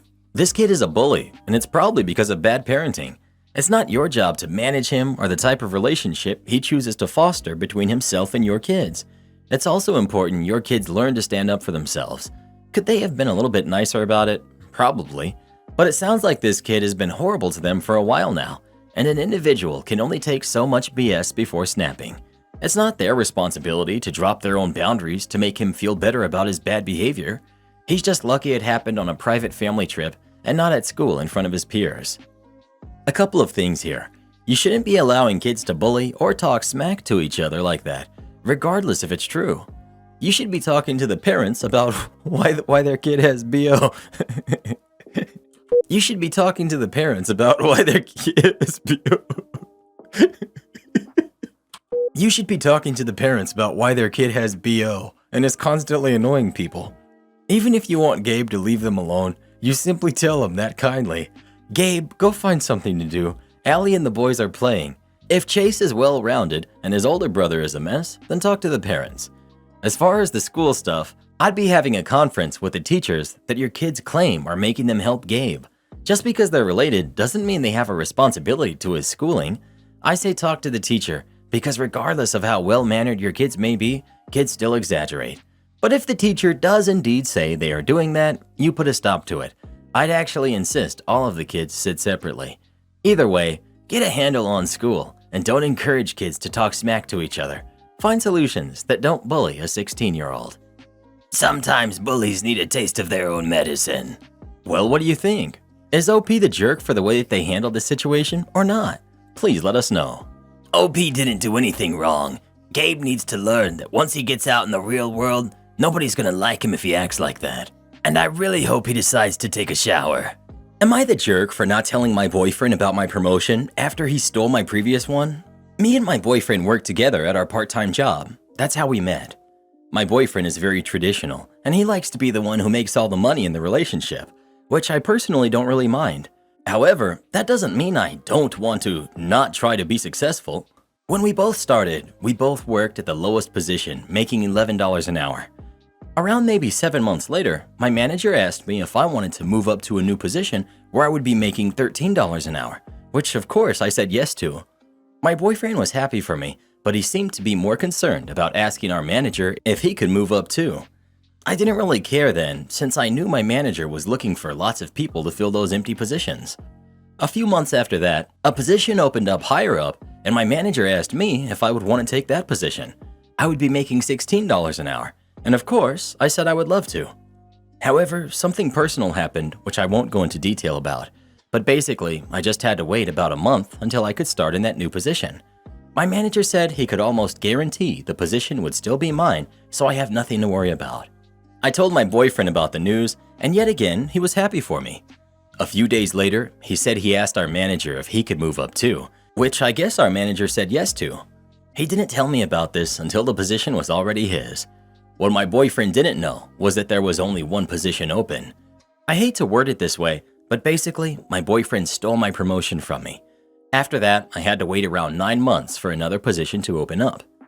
It's been around 1.5 years since then. I don't really hold a grudge against my boyfriend though about it, because I like that we get to work together, especially in the same position. About a month ago, yet another position has opened up, which was offered to me, and of course I said yes. This time I didn't tell my boyfriend, not until my first day. He didn't seem angry, but definitely upset by it, because he probably knows he would definitely sound like a jerk if he wasn't happy for me about it. Now, every time I mention it, he just drops the topic and talks about something else. I do feel a little bad because I know he's hurt by it, but at the same time, I'm not the one in the wrong. I worked my way up to this, now making an annual salary rather than working by the hour. It's been around a month and he's still obviously upset by it. Am I the jerk? Definitely not the jerk. But do you really want a relationship where you have to be on pins and needles all the time, worrying that your boyfriend is going to take away your success to make him feel like more of a man? I make 2.5 times my husband's salary. You know what he thinks of that? Awesome. Not the jerk, but reconsider the child with the hurt ego. Not the jerk. You took a promotion. Not sure why you stayed with him after he sabotaged the last one, but that's your choice. Well, who do you think is the jerk? OP or her boyfriend? Please let us know. Dudes who feel intimidated when their girlfriends make more money than they do. Not even once. Am I the jerk for kicking out my sister-in-law? She left a fake pregnancy test in my room. I'm 33, and my husband, Adam, who's 36, came back from his month-long trip days ago.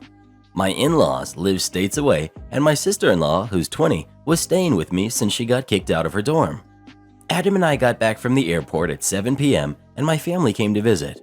Adam went inside the bedroom and started unpacking while I was in the kitchen with my mother. I suddenly heard Adam shouting my name. He told me to come upstairs ASAP. He sounded very angry. I went to meet with him in the bedroom and I saw him holding a positive pregnancy test in his hand. I was dumbfounded. He began questioning me, saying he found it inside my sock drawer. He asked, "You gonna explain to me what the heck this is doing here?" I was speechless from my shock. As I understood what this might have looked like to him, I said I had no idea. It wasn't mine and I had never seen it before. He kept telling me to explain how it got there if I had never seen it and it wasn't mine. My family heard the commotion and tried to intervene, but Adam locked the door. I freaked out because I literally had no idea what was going on. Adam said he just wanted me to be honest. I said he had the right to be mad, but I knew nothing about it and had no explanation. He said mad doesn't even begin to cover it, then suddenly started putting everything back in his bags, saying he was going to stay with a friend until I call him up with an explanation. He unlocked the door and found my family waiting.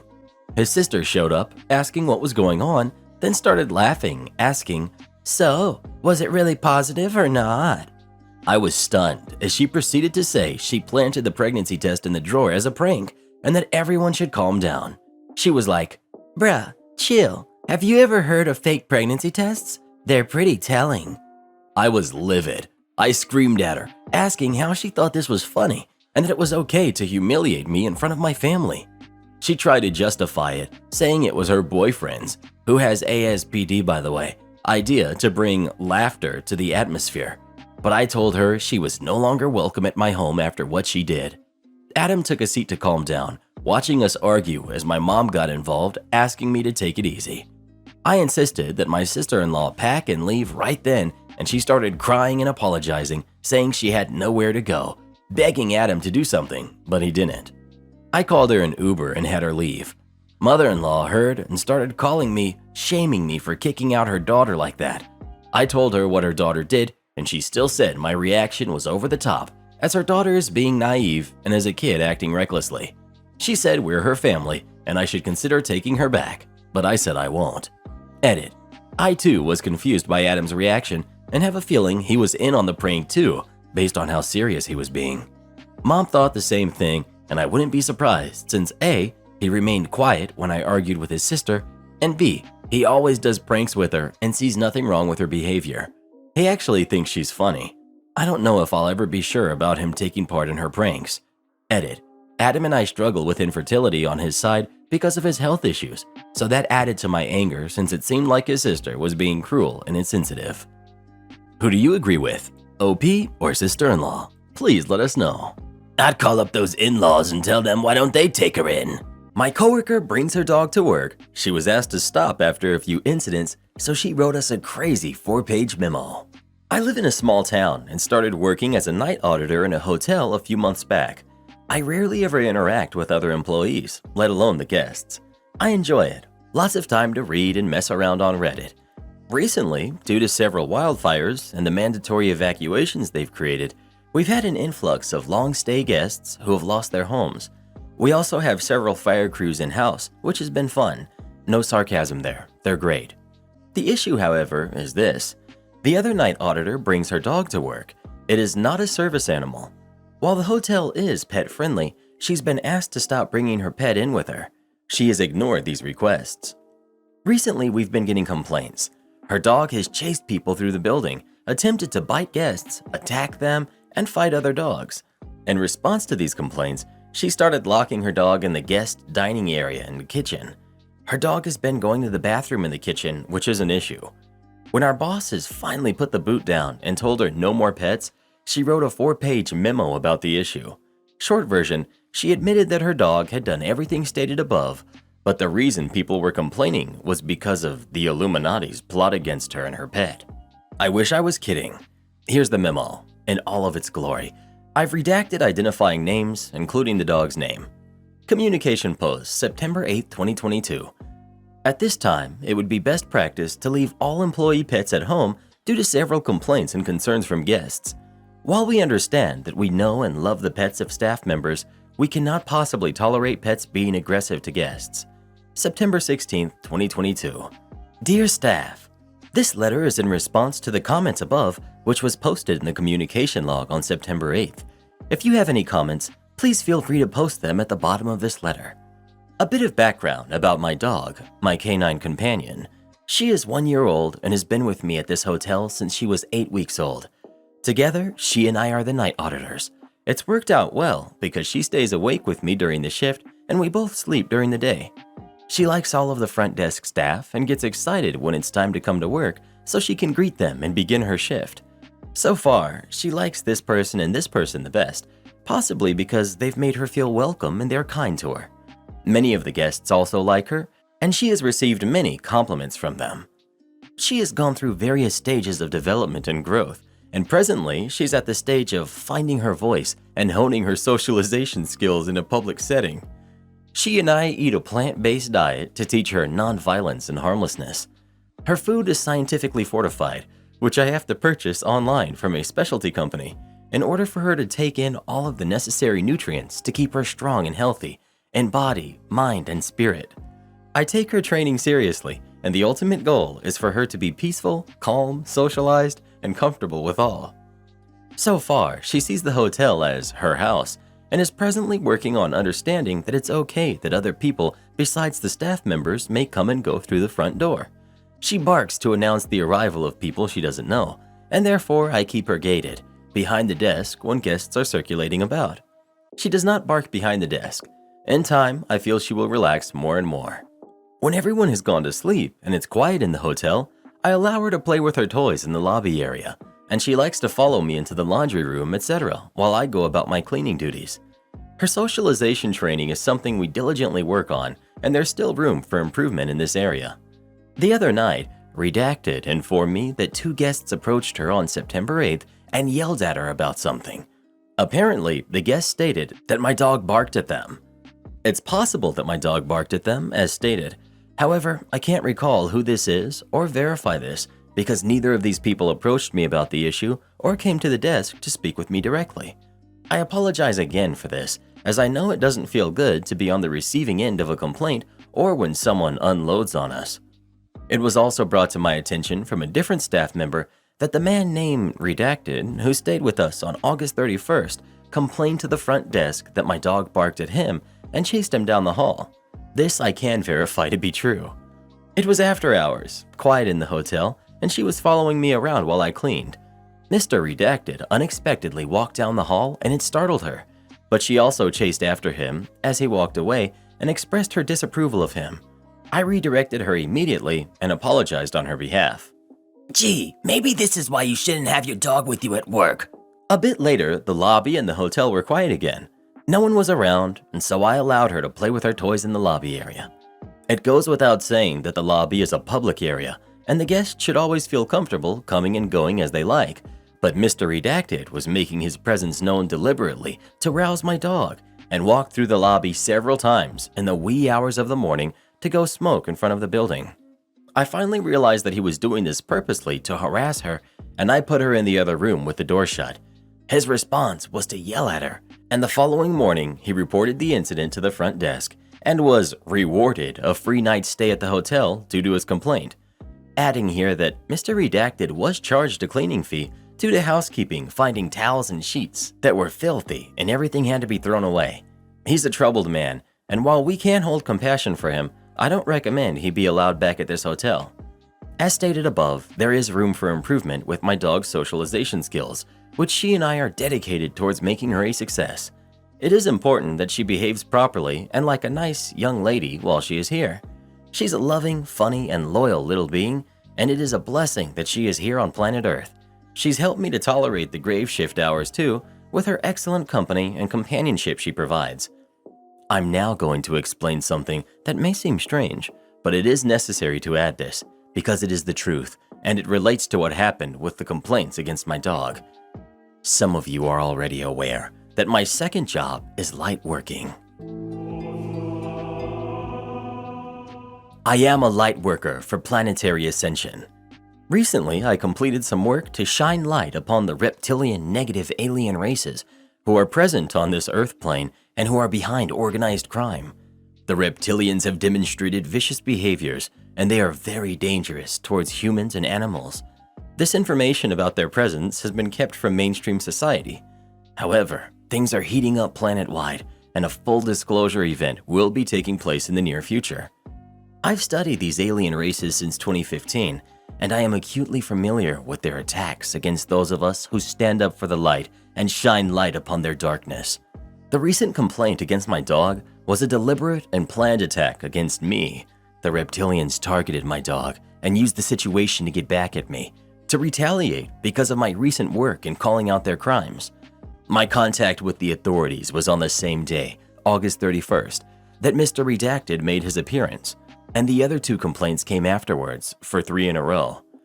Noting that the reptilians are reading this post as they are able to track, spy, and interfere via advanced technology through television, computers, cell phones, and other devices. Therefore, I'm letting them know that God is my witness, and I will assist in standing up for those who have no voice. To recap, under normal circumstances, and especially at a hotel which allows dogs, if a dog barks at someone, normally the person would shrug it off, as long as it doesn't continue, which it didn't. I redirect my dog each time and lovingly encourage her to be peaceful and calm. She also has never nipped at anyone. Her barking is instinctive, and with time it will ease up, and I feel confident that she will be more at ease as she gets through this growth stage. Also, my dog is absolutely heartbroken that I've left her at home. I'm keeping her at home for a few weeks to work more intensely on her training and plan on using a vibrating bark collar to better get her attention. Her time away from the hotel will allow the tension from the dark forces to settle too. When I feel she has improved with her barking and listening skills, I plan on bringing her back to work with me. Thanks for listening and for keeping an open mind and an open heart.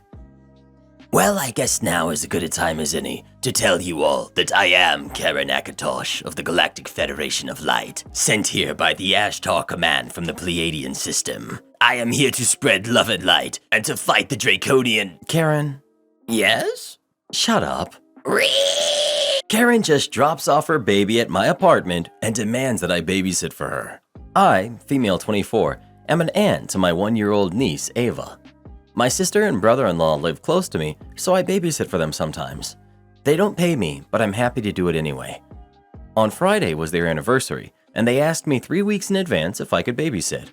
I provisionally agreed because I had nothing else planned. My plans changed, however, when some of my old college friends told me they were stopping by my town on Friday. I haven't seen them in nearly 3 years, and I really wanted to see them. I gave my sister 5 days' notice that I could no longer babysit on Friday, and that she would have to make other arrangements. She didn't respond to the text, but she read it, so I assumed that it was okay. On Friday, however, sister stopped by my house with Ava. I was confused and asked why she was here. She told me she was leaving Ava with me as originally planned. I said again I was busy. She replied that family is more important than my silly college friends, and I should step up to my responsibility as an aunt. Before I could protest, she bolted back to her car where brother-in-law was, and they drove off, leaving Ava with me. I tried to call her after she left, but she had her phone off and none of my calls went through. I didn't know what to do. I couldn't leave Ava alone, but I also didn't want to cancel my plans. There's no other family members who live near me.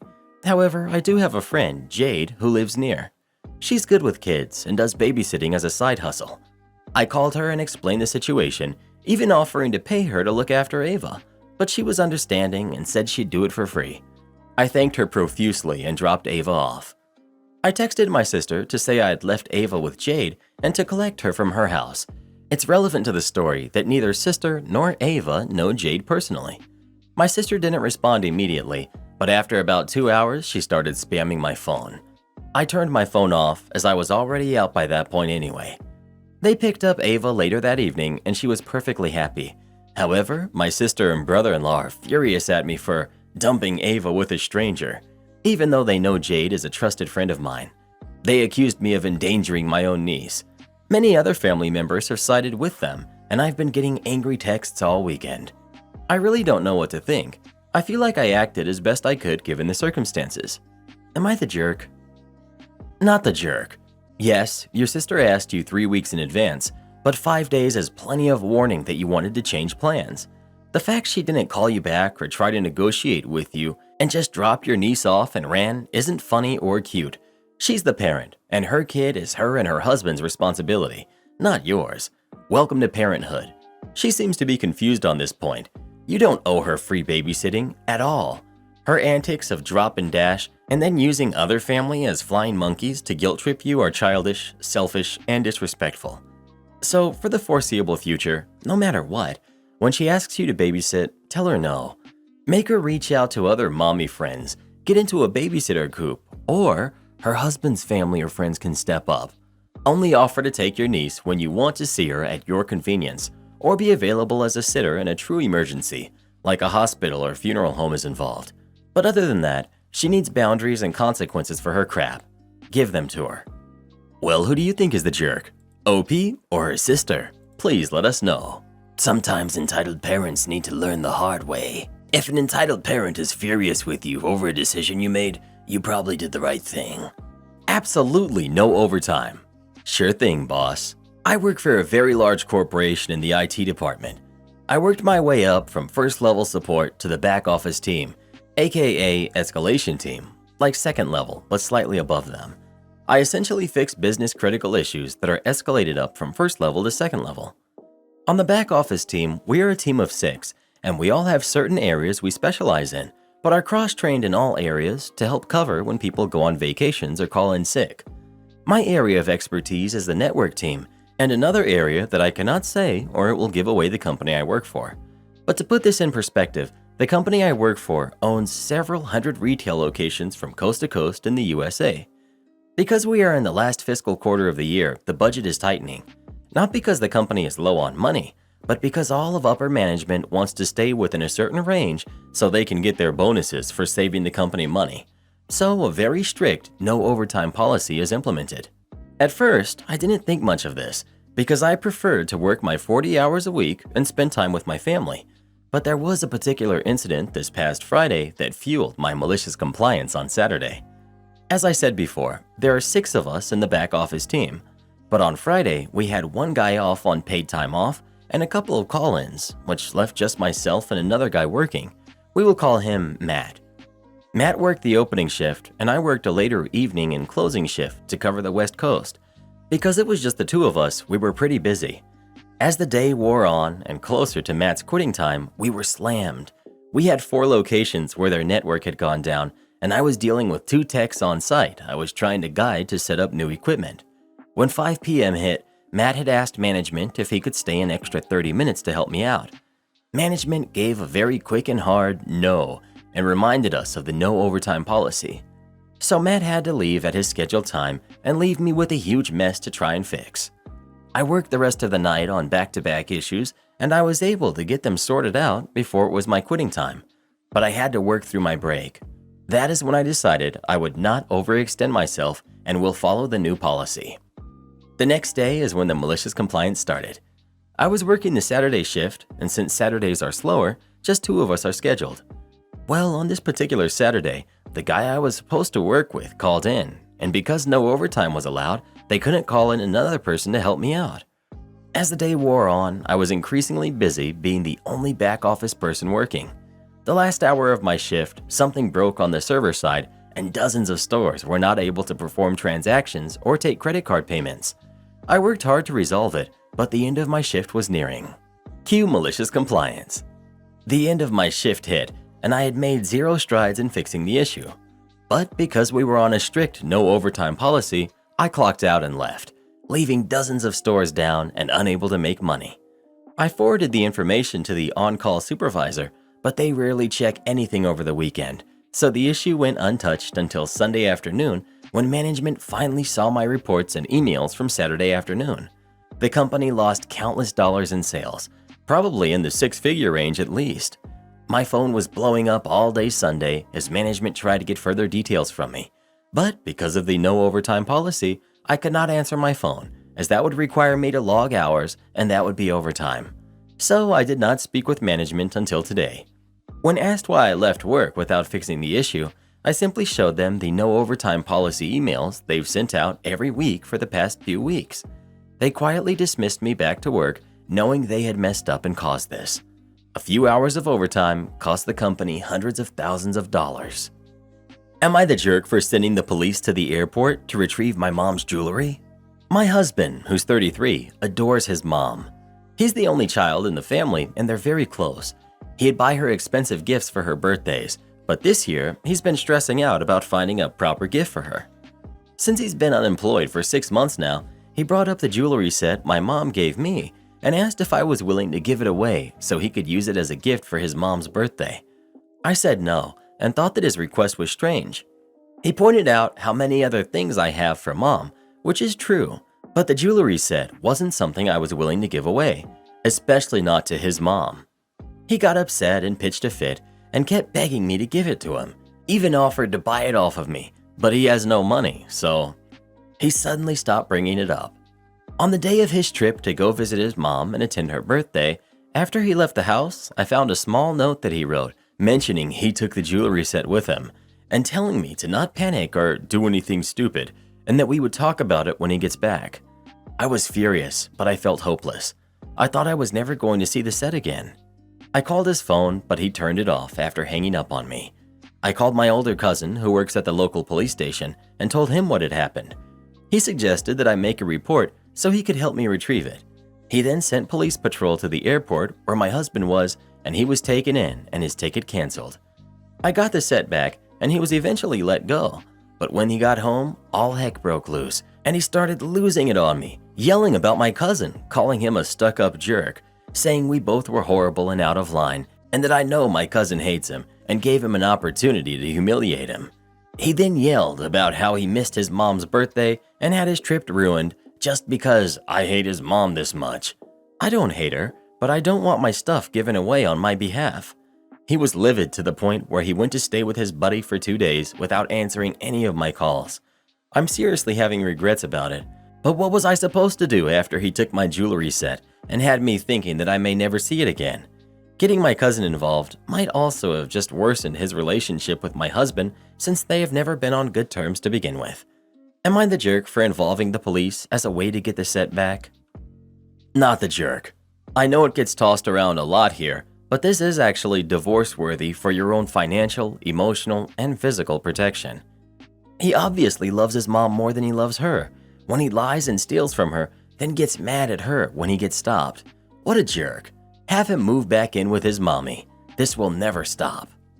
Not the jerk. Let him stay at his buddy's forever. Seriously, divorce. He stole from you, lied to you, blamed you, is throwing a tantrum because he got caught in his theft, puts his mom before you, he's jobless and is mooching off you. Yeah, no. Just leave. No per diem without an overnight stay? Well, okay then. Background.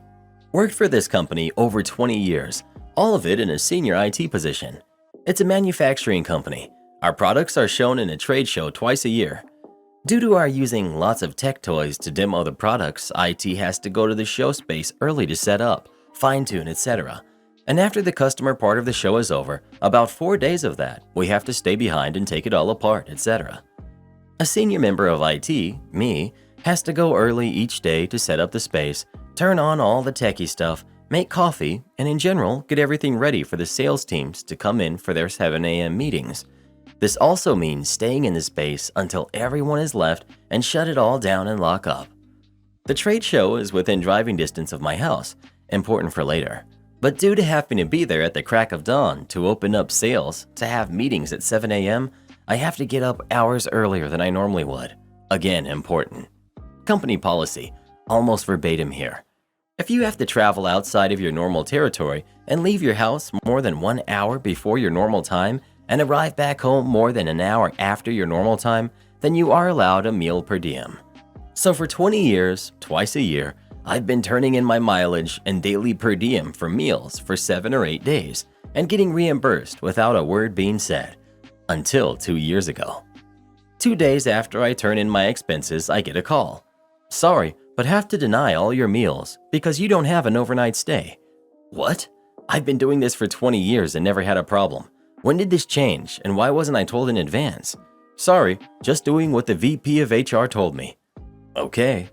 So I head over to HR and ask what this is all about. Well, it should have been this way all along. Some managers were doing it, others not. So now it's the same for everyone. Me. Shouldn't we have gotten a notice beforehand or a written addendum to the policy manual, since this is not what the policy says? Well, it's the policy now, she says, all angry and red-faced. It's been over 3 years now, and still not in the written policy that is being handed out to new hires.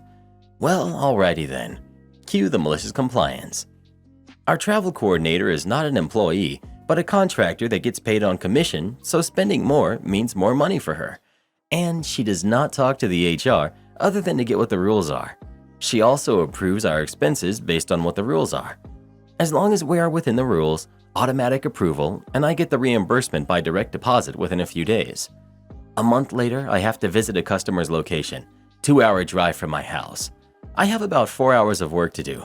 I used to do this in a single 8-hour day, easy. Not anymore. I let the travel agent know what customer I'm going to, and I will need a room for 2 nights. A day to travel there, a second day to work, and the third day travel home. So I travel there, do the work, then drive home. I do not stay overnight, don't even check into the room. But since I didn't cancel, I get charged anyway. Instead of just mileage and 1 day per diem, it's now mileage, 3 day per diem, and 2 hotel nights. What would have cost the company about $100 now costs over $400. And the next trade show, you guessed it, hotel room for 7 nights, of which I actually stayed in 2 nights, and only then because I went out with a customer for dinner and a few beers. The rest of the time, I went home. I do this for all of my travel now, especially if it's within driving distance of home. My travel expenses have gone up by 3 or 4 times what they used to be. Did anyone even notice? Nope. No one has said a single word. Not one. Hello? Anyone home? Apparently not. I've even been given a decent raise. I should have slowed down and spent more of the company's money sooner. I might be CEO by now if I had. Am I the jerk for turning off my alarm in the morning, resulting in my roommate missing her first class? So this just happened about an hour ago, and I need some confirmation that I'm not in the wrong here. I'm on mobile, so apologies in advance for formatting. I'm 21, female. My roommate, who's 20, and I are living in the same college dorm together. While we don't share a room, our rooms are adjacent to one another, and the walls are pretty thin, so we can hear each other pretty easily through them. My first class on Mondays is normally at 9 in the morning, but today I woke up a little bit before my alarm, around 7:45, and checked my email to see that it was canceled because the professor is sick. Since my next class wouldn't be until 12, I turned off my alarm and fell back asleep. Around 9:30, I woke up to the sound of my roommate rushing around and being pretty noisy. I knew she had a class at 9 too, so I was curious as to why she was still here. I got up out of bed and walked into the hallway between our rooms and saw that she was frantically running around trying to get ready. As soon as she saw me, she got this scowl on her face and angrily asked me why my alarm didn't go off. I told her my first class got canceled and that I wanted to sleep in a little. Then she tells me that, thanks to me, she's super late for her first class. Apparently, she relies on my alarm going off in the morning rather than setting one herself. I had no idea that was the case and still don't really understand why she doesn't have her own alarm clock. I tried to apologize, but she was too preoccupied and seemed to be ignoring me. After a few minutes, she was out the door, and since then I've been sitting in bed, wondering if I'm really the jerk here or if she's only got herself to blame. You tried to apologize? No. At 20, she can set her own alarm. There was no communication from her telling you she relied on your alarm. She wanted to blame someone other than herself for something 100% her fault. Not the jerk. You're the jerk to yourself for apologizing when you did nothing wrong. It just gives people the message that you're an easy target to mistreat. The fact that you're even debating if you're a jerk shows you need to work on your assertiveness and self-esteem. None of this is a criticism. I know this from my own negative experiences. Your roommate is ridiculous and entitled, not the jerk. Entitled mom thinks we control the weather. I was formerly employed by a large Orlando, Florida theme park. You know, the one with the mouse? Backstory. This takes place in the middle of July, and if you've ever been in Central Florida in the summer, you know it rains pretty much every single day between 3 p.m. and 7 p.m. In my role, I carried a radio like a walkie-talkie. This day, I'm in one of the parks going to a location to perform my job, and as I'm walking through the park, the sky's open. I mean, it's like buckets of water being poured out on you. I enter the location and see lots of people in ponchos and rain parkas standing around. I rarely perform my duties in the parks when they are open. When I do have to go in the parks, I usually walk with my head down, hoping no guests stop me. However, this wasn't the case on this day. Here comes entitled mom.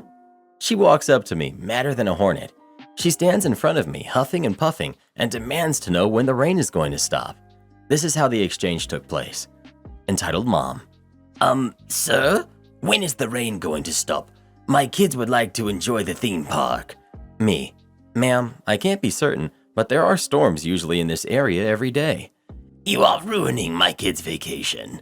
Me. Excuse me, ma'am? I saved for years to bring them here, and all it does is rain. This is all your fault. Me. Ma'am, there isn't anything we can do about the weather. Mother Nature is crazy. This is where she goes off the rails. BS. I know you have some kind of way to stop the weather if you want. You people are just understaffed and can't accommodate the people here. Me. I can assure you that is far from the case, ma'am. We want all of our guests to have the best time, because if you don't, you won't come back and visit us again. You guys are the reason we're here. Entitled mom gets in my face, I mean nose to nose, and says, Go forget yourself. Make it stop raining. Get on your little radio, and you better call someone to find something out. I'm not the most patient person in the world, and I could feel the anger boiling inside of me. I had to disengage myself from the psycho entitled mom, or I would lose it, and my job. When there are really bad thunderstorms, like the one we were experiencing on that day, we would get random weather updates on our radios. Just then, the alert sound for an impending weather update came over my radio. I excused myself from Entitled Mom and stepped away to listen to the weather update. The person said the thunderstorm would exit property at around 4:35 p.m. I returned to Entitled Mom and said this in the most sarcastic way I could, knowing I would probably get in some kind of trouble. Me: "Ma'am, I just spoke to God, and he said the rain would be gone by 4:35 p.m. Shockingly, Entitled Mom looked at me and said, "Thank you." I just stood there with my mouth open, and I took this as a sign for me to exit the scene. Flash forward about an hour, and I'm still in the park. The rain had stopped, the sun was back out, and it was really humid. Just out of the corner of my eye, I spot Entitled Mom, and she's making a beeline straight for me. I think to myself, great, it was nice working here. Entitled Mom: "Thank you for calling someone so they would make it stop raining." Me: "Huh?" Entitled Mom: "I knew you guys could turn that off." Me, still with a "huh" look on my face, I mumble, "You're welcome, ma'am." I walked back to my work truck, laughing the entire way. The only thing supernatural is how much I look like Dean. About a month ago, I, 19 male, and my little brother, who's 14, went to our first ever Comic-Con. I started getting into the nerd and weeb groups about a year ago and have loved all the amazing content from the comfort of my home. But when I found out that there was a convention not even 2 hours from where I live, I was like, yep, time to do this. Time to venture into the unknown. I jumped the gun early, however, and went the day before all the voice actors showed up, which was the whole reason why I was going. So I wandered around and got a lay of the land before calling it and going home for the day. When the next day came, I was ready, and so was my little brother. The second day, however, was a bit different. We had a church meeting right after Comic-Con, and me being lazy, not wanting to take another change of clothes, decided to wear my Sunday best to Comic-Con. This forced my brother to have to do the same if he wanted to come with me because, you know, siblings. We get to the center, and no one really pays us much mind, thankfully, because I still don't like the crowds, and I went to the first few voice actors to get their autographs and pictures. When I got up to the second voice actor, however, his assistant looked at me and said, "Are you two cosplaying Supernatural?" I kinda gave him a flat stare of confusion and said, "No, we're going to church after this." He chuckled and said that we looked exactly like Sam and Dean from Supernatural. This then caused the voice actor to look at us again and say, "Wow, they really do. They even have their hair done right." We laughed at the coincidence, and I thanked them for their time before we walked away. Not even 5 minutes later, a group of nerds came up to us and asked if we were cosplaying from Supernatural. My brother and I looked at each other and gave the look before saying yes, and would you like pictures? They emphatically said yes, as apparently they were huge fans of the show and had never seen a cosplay from the show. This continued to happen for the next 4 hours, getting random people coming up to us, asking if we were cosplayers and if they could get photos with us. All in all, it was a great experience, and I was happy to put smiles on people's faces. When I got home that night, I started watching Supernatural for the first time. I am almost done with season 1 now. Can confirm, I look a lot like Dean. New neighbor is demanding I cut down my peach tree. I, 46 male, have an apple tree in my backyard and a peach tree in my front yard. I'm currently living in my parents' house with my wife, who's 46. My mother and father planted them. They passed, and we decided to plant more. I only trim them when the branches get too big. They're mostly for the wildlife in the nearby woods. The deer love to come and eat the fruit. I don't spray them with any pesticides as they aren't for human consumption. I work during the week and don't get home until the evening. I haven't had any issues with the neighbors as the house is mostly in the countryside and surrounded by woods. A few weeks ago, a new neighbor moved into the house next door. I haven't had any interaction with them until now. I was not aware that the neighbor was coming over and grabbing fruit from my peach tree. I got home yesterday and the neighbor was standing on my porch. She comes storming over to my car and says the peaches made her and her son sick. I told her that the fruit was mostly for decoration and for the wildlife. She starts screaming at me and threatens to call the cops unless I take the trees down. I told her no, I'm not going to take the trees down. My wife suggested going out to the grocery store and buying her some peaches just to keep the peace. Not the jerk. Let her call the police, and if they show up, explain to them that she was stealing your organic stone fruit. Definitely don't buy her anything. That could be construed as liability. OP should contact the police to report the interaction regardless. This woman had the audacity to come onto your property and steal from you, then complain that they got sick from the fruit that they stole. Considering her angry reaction, she may try and cut the trees down herself. Keep your guard up, OP. Not the jerk. Not the jerk. Tell her to go ahead and tell the cops. It would save you a call to report the trespasser entering your property and taking your fruit. What a loon. Do not buy her peaches to keep the peace. That's goofy. Tell her to stay off your property to keep the peace. Throw a bottle of Pepto at her kid to keep the peace too. Am I the jerk for feeding my dog table scraps from a dinner my boyfriend made for me? I, 24, female, have been dating Jay, 28, male, for 4 months. He's handsome, smart, funny, well-educated, has an awesome job, and he's a sweetheart. Sunday, he had a whole day planned for us. We were going to walk a nature trail and then go back to his place for dinner he was making. I was so excited because it was going to be the first time I'd be at his house. Since we were hiking, he said I could bring my dog, Shelby, with us. He made us a roast and some vegetables for dinner. I finished my plate before Jay did and took it to the kitchen. There was still about half the roast left, and it was close to Shelby's dinner time, so I took half of the roast and some still raw vegetables from the fridge to put on a plate for Shelby. I was carrying the plate to the back door with Shelby to feed her outside, and Jay asked me what I was doing. I told him I was feeding Shelby. Jay said something like, "Well, that's not dog food." Jay knows I mainly feed Shelby a raw diet. I opened the door to put the plate down for Shelby, and Jay got up, took the plate away from her, went to the kitchen, and came back with it wrapped up in tinfoil and told me to leave. His excuse was that he made dinner for me and him, not me, him, and my dog, and that I should have asked before I helped myself since he would have used his leftovers. I did leave, but not before telling him that he made that meal for us, so I could do with some of it as I pleased, and he knew darn well how I feed Shelby. I tried talking to my friend about it later that night, but she said Jay was right to be upset, but this friend has never really approved of how I treat my own dog, so I feel like she was probably a bit biased and the wrong person to ask. Am I the jerk for just feeding my dog like I normally would? Clarification: she does not get restaurant food daily. I eat out maybe 4 times a month. If what I eat is dog safe, or if the restaurant makes food for dogs on request, then I bring some home for her. Shelby's daily meals are a bit of brown rice, raw vegetables, and ground chicken hearts and beef livers. The hearts and livers are boiled just enough to kill bacteria, and that's all with the approval of Shelby's vet. I asked Jay how he prepared the roast so I could know if it was safe to give her.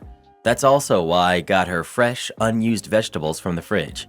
Update: I accept that I'm the jerk for what I said and did to Jay. Some of these responses were harsh, but I see now how and why I was entitled, thanks to people that respond to the actual issue. Others going on about her diet, thanks for the concern, but I came here to ask about Jay, not get into a debate about dog food. Shelby's been on her diet for 6 years and is a healthy and active pup. That's all I and my vet need to know. As for Jay, I apologized to him, and he did accept my apology, but he broke it off. He said it was the last straw for him over me doing things without asking first. He's talked to me about taking things off his plate or his drink without asking before. I've tried to do better, but keep slipping up. I didn't realize I was that bad about it, so I'm going to work on myself for the next guy. For people that said not going to his place for 4 months was a red flag, that was my decision that he respected.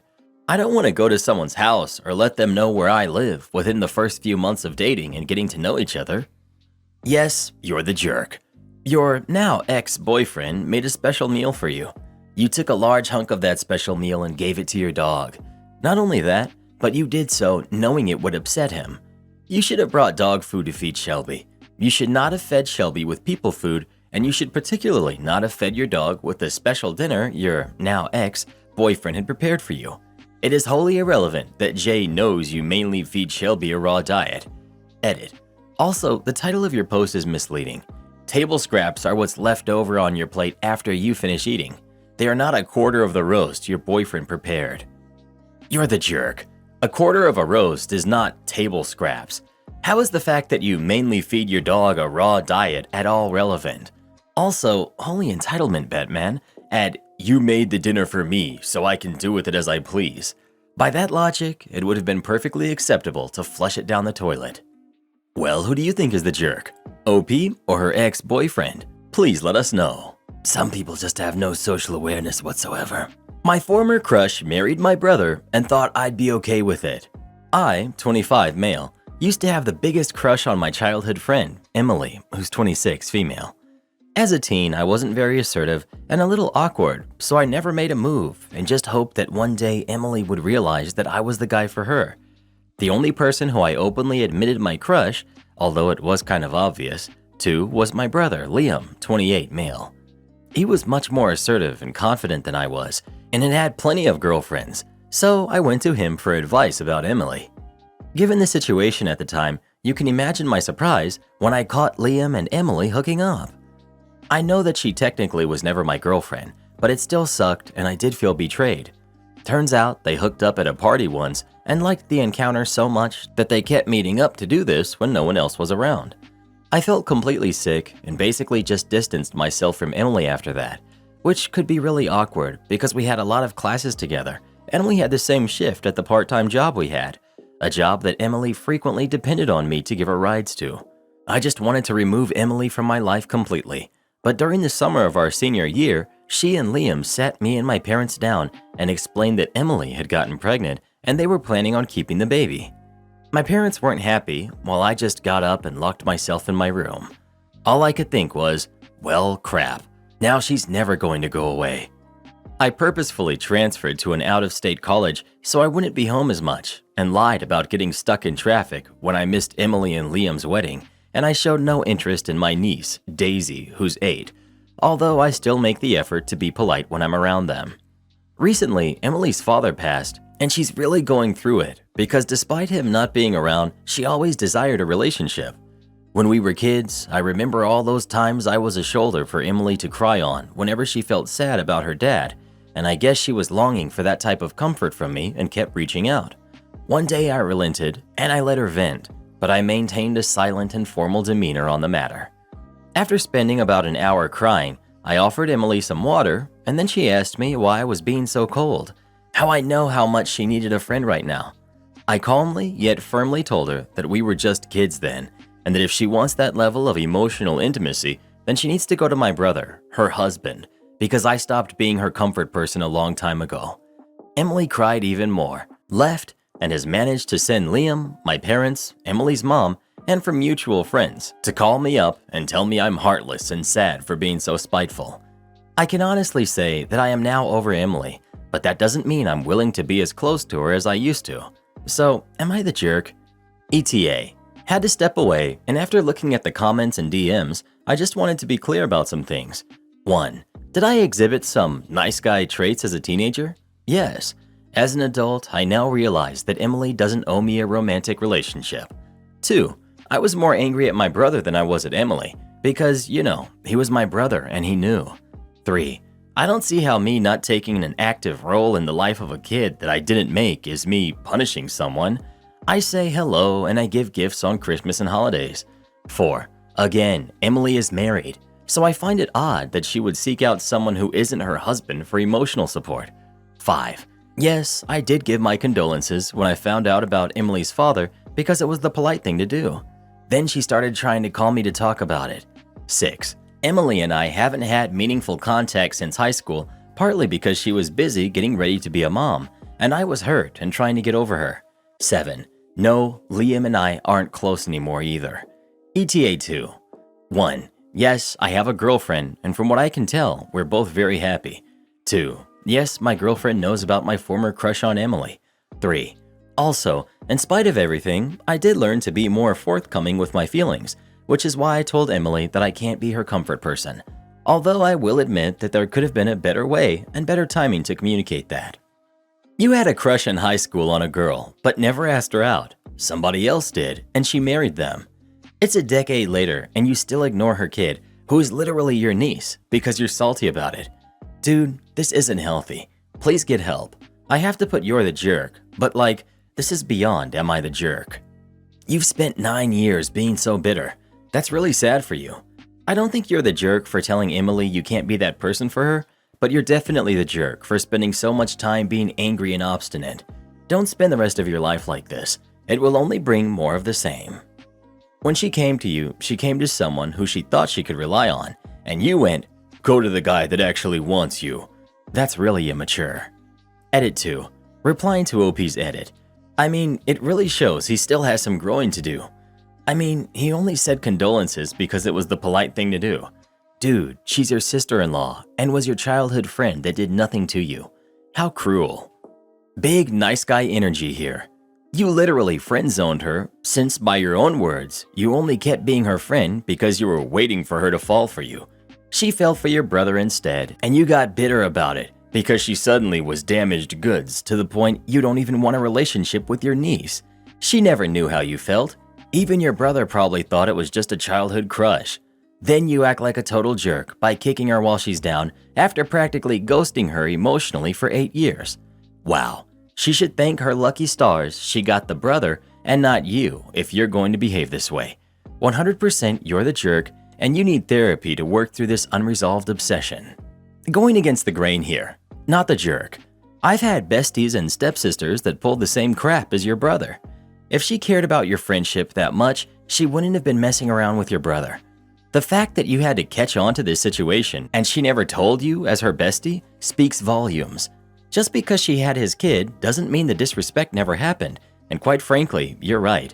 She can't get the support from her husband that she needs and wants to play the bestie card now that she needs you to do emotional labor for free. No, she can get a therapist for her daddy issues. However, it's time to stop lying. Tell them both why you can never trust either of them. You really thought the pain of your brother and best friend lying to you and messing around behind your back would get better with time, but it's not going to. Your brother is a creep and you know it. Then add in the added grossness of him knowing full well that this was the only person you were interested in. Break away from all of it. Oh, and talk to somebody professional. You still have much to process, and I believe it will affect future romance. Take care of yourself. Well, what do you think? Is OP the jerk or not? Please let us know. Am I the jerk for not feeling sorry for my homeless parents and not offering my house for them to stay in? I'm 30, female. My parents had me at age 15. My whole childhood was bad. They never put me up for adoption or anything like that because my grandparents would help. And every time the authorities were called, they suddenly became the best parents in the world and blackmailed me to lie. But the reality is, I lived alone most of the week, and at 8 years old, I already knew how to make myself a meal, and by myself, while my parents were partying, traveling, drinking, or fighting. When I was 15, they fell in love again, and they had kids like rabbits, who are 15, 13, 12, 11, and 9. I left home when I was 18 years old. It hurt in the bottom of my soul to have to leave my siblings, but I couldn't stand it, and I had no financial condition. At 24, I landed a job that pays me very well. At 25, the authorities contacted me, saying that they had taken away my parents' custody of all of their kids and asked if I was able to take care of at least one of them. They were looking for relatives. I said I would take care of all of them. I know it's not my responsibility, but a part of me, I always wanted to get them out of that, and only now I had a good job. My house is not very big, 4 bedrooms, 2 bathrooms, but my husband and I, he also wanted to, we were able to accommodate everyone, and we are not so tight financially. They are good students, polite, and affectionate. I don't regret having welcomed each one of them into our house, and my husband treats everyone as if he were a big brother or a father to the younger ones. My parents tried to get them back, as my grandparents cut off the help after they lost custody, but they couldn't, and custody became permanent for me. We haven't had contact with them for 2 years. My father's sister called me, saying that she was shocked seeing my parents being homeless, asking for money on the street. The family is moving to see if someone can shelter them, and they decided to come and ask me if I could shelter them or help financially, since I have a good job. I replied, nah, I'll pass. For them, no, and I'd rather give this money to their kids that I'm raising. My father's whole family started to fill me in with messages saying that I'm turning my back on 2 people who slept on the streets, how cold-hearted I am to do this, and I don't even want to help when I can. I blocked everyone. My husband said that he is on my side, but that I should give a symbolic amount so as to not have a weight on my conscience. Am I the jerk? Not the jerk. You've already had your life ruined multiple times over by these people and have taken on all of their responsibilities. You do not have to do anything else for them. Please get some therapy so you're able to unburden yourself for feeling responsible for these toxic jerks. Every single one of the family members shaming you should be taking in your parents, but have they? No. They could have taken in the kids too, but did they? No. Absolutely block all of them and don't look back. Not the jerk, firmly. Not the jerk. Every person hassling you to take in your parents should be met with the reply, "I'm too busy raising their kids. How about you take them in?" Am I the jerk for telling my husband that if he wants to give money to my stepdaughter, the same amount should be given to my daughter? Me, 46, and my husband, David, who's 51, have been married for 5 years. I have a daughter, Amy, who's 21, and David has a daughter, Erin, who's also 21. They're only a few months apart. Both started college a few years ago. Amy got a scholarship for her school, which combined with the funds me and my ex had for her, pretty much covered everything. Erin moved out of state to Massachusetts, and her school doesn't offer scholarships. David had a college fund for her, and the rest she'll cover herself. What's going on now is David said we have a fair amount of savings, and he wants to give some of that to Erin for her student loans. That's not exactly fair to Amy. He said that hers are paid off, but I replied he should give the same amount to Amy for rent or something else, even if she doesn't have college fees. This is just the tip of the iceberg. Erin plays violin with a local orchestra. She had her first small show about a month ago. We went all the way to Massachusetts because David wanted to see her perform. He was also the one who bought her the violin as a gift when she got into college, but no gift for Amy. We argued over this, and David said that it's difficult for Erin alone. I replied, saying that then she should have stayed here instead of running off to a different state and picking up things like violin to show that she's better than everyone. He got really mad at me for saying that. I'm just trying to be fair, but am I the jerk? You're the jerk. I was leaning towards not the jerk until I got to, she should have stayed here instead of running off to a different state and picking up things like violin to show that she's better than everyone. That's a very strange and immature thing to say and throws the story into, I don't think we're getting the whole story land. Your husband is right. You've only been together 5 years, so your daughters must have been 17 when you got together. Almost adults. You and your ex are responsible for your own daughters. You speak derogatorily about his daughter as well, mocking her for going to school out of state, for taking up the violin. You sound resentful that your husband wanted to see her first performance. Wow, you want things fair? That's a joke. Fair would be for your husband to not have a gold digger for a wife. You're the jerk, big time. You're the jerk. First, there's no true equality here. Erin is his daughter. She should always be his number one priority. Amy is your daughter, who should be your number one priority. You both became step-parents to the other fairly late in their lives. You can absolutely play those roles for your own kids if that's how it's agreed. But your own kids are obviously each still your own separate priorities. It is 100% okay for your husband to provide financially for his daughter with his money any way he chooses. If he was taking your money to allocate to his daughter, that would be completely different. You felt the weird need to qualify her orchestra show as small. To what purpose? It felt like you were implying that makes it less important. I'll be blunt. Forget that. Being passionate enough at age 21 to play violin in an orchestra? That's amazing. And what a wonderful gift by your husband to get her a violin. These are things that should be completely celebrated by you. He's clearly a caring family man. That should be such an attractive quality you see in him.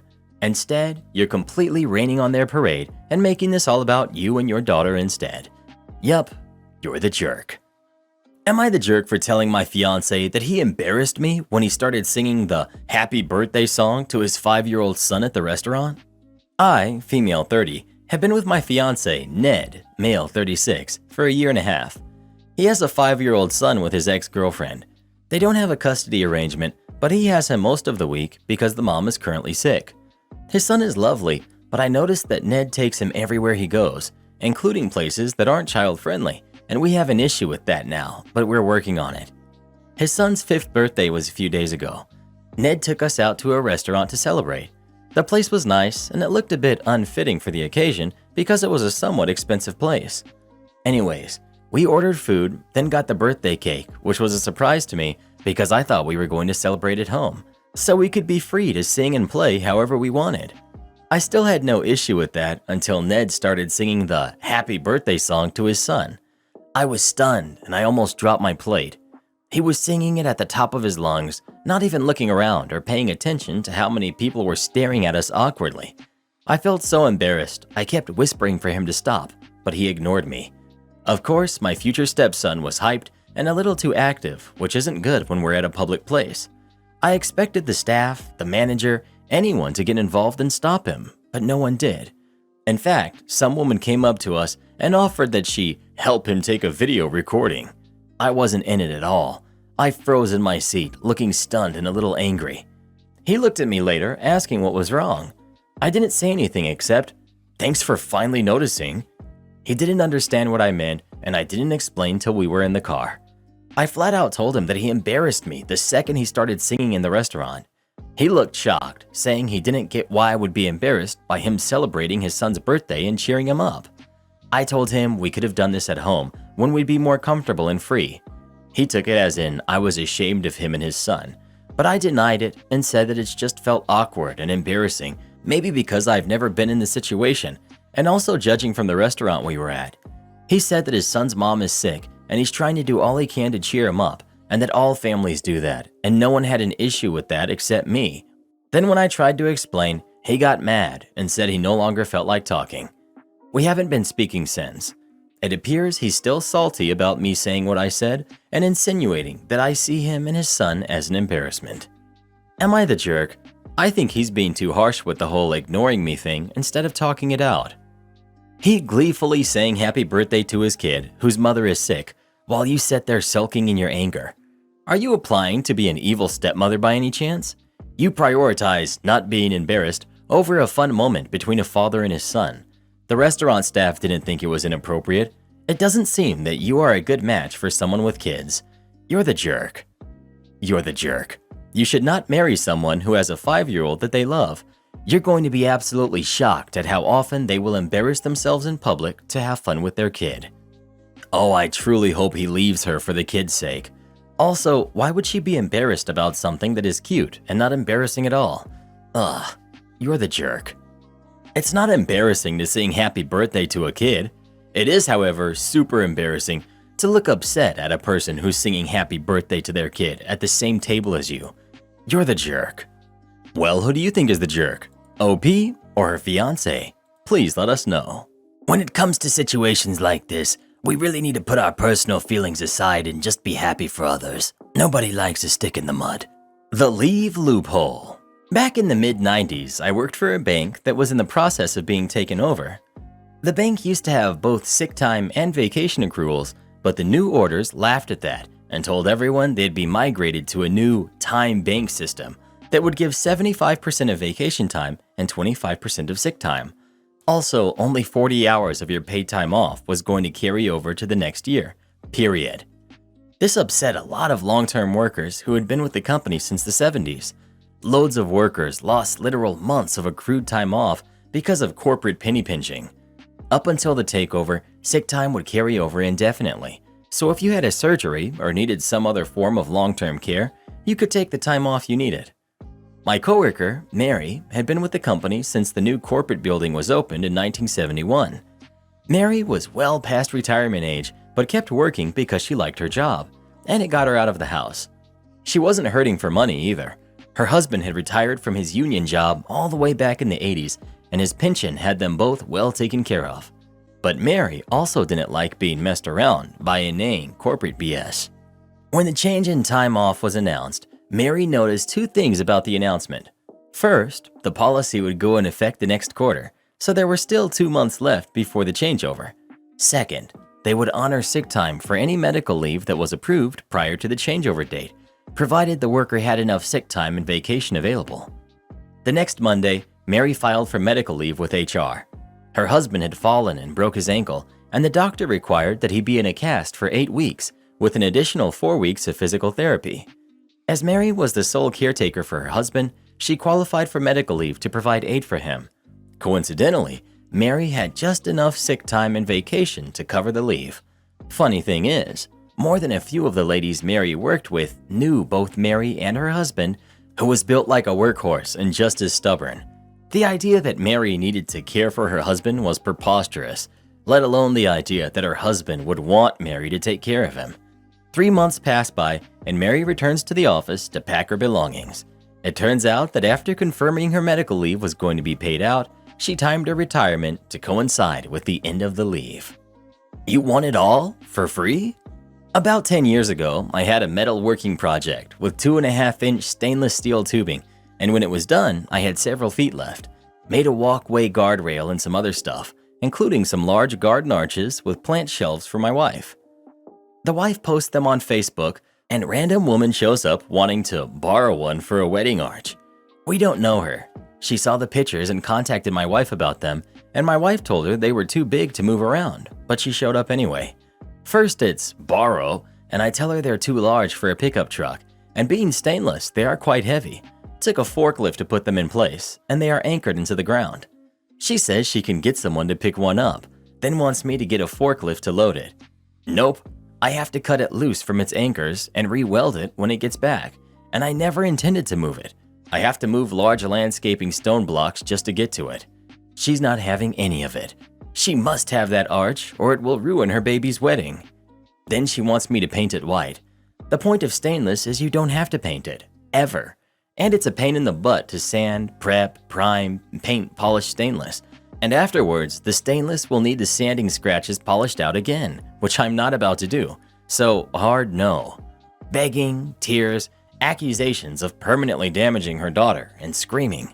My wife tells her she can have one made, cost is about $4,000, and have it painted someplace else, but she doesn't want to pay for the arch. We are supposed to lend it to her for free. Crazy lady goes dark for about 2 weeks. Then I get a call from my wife.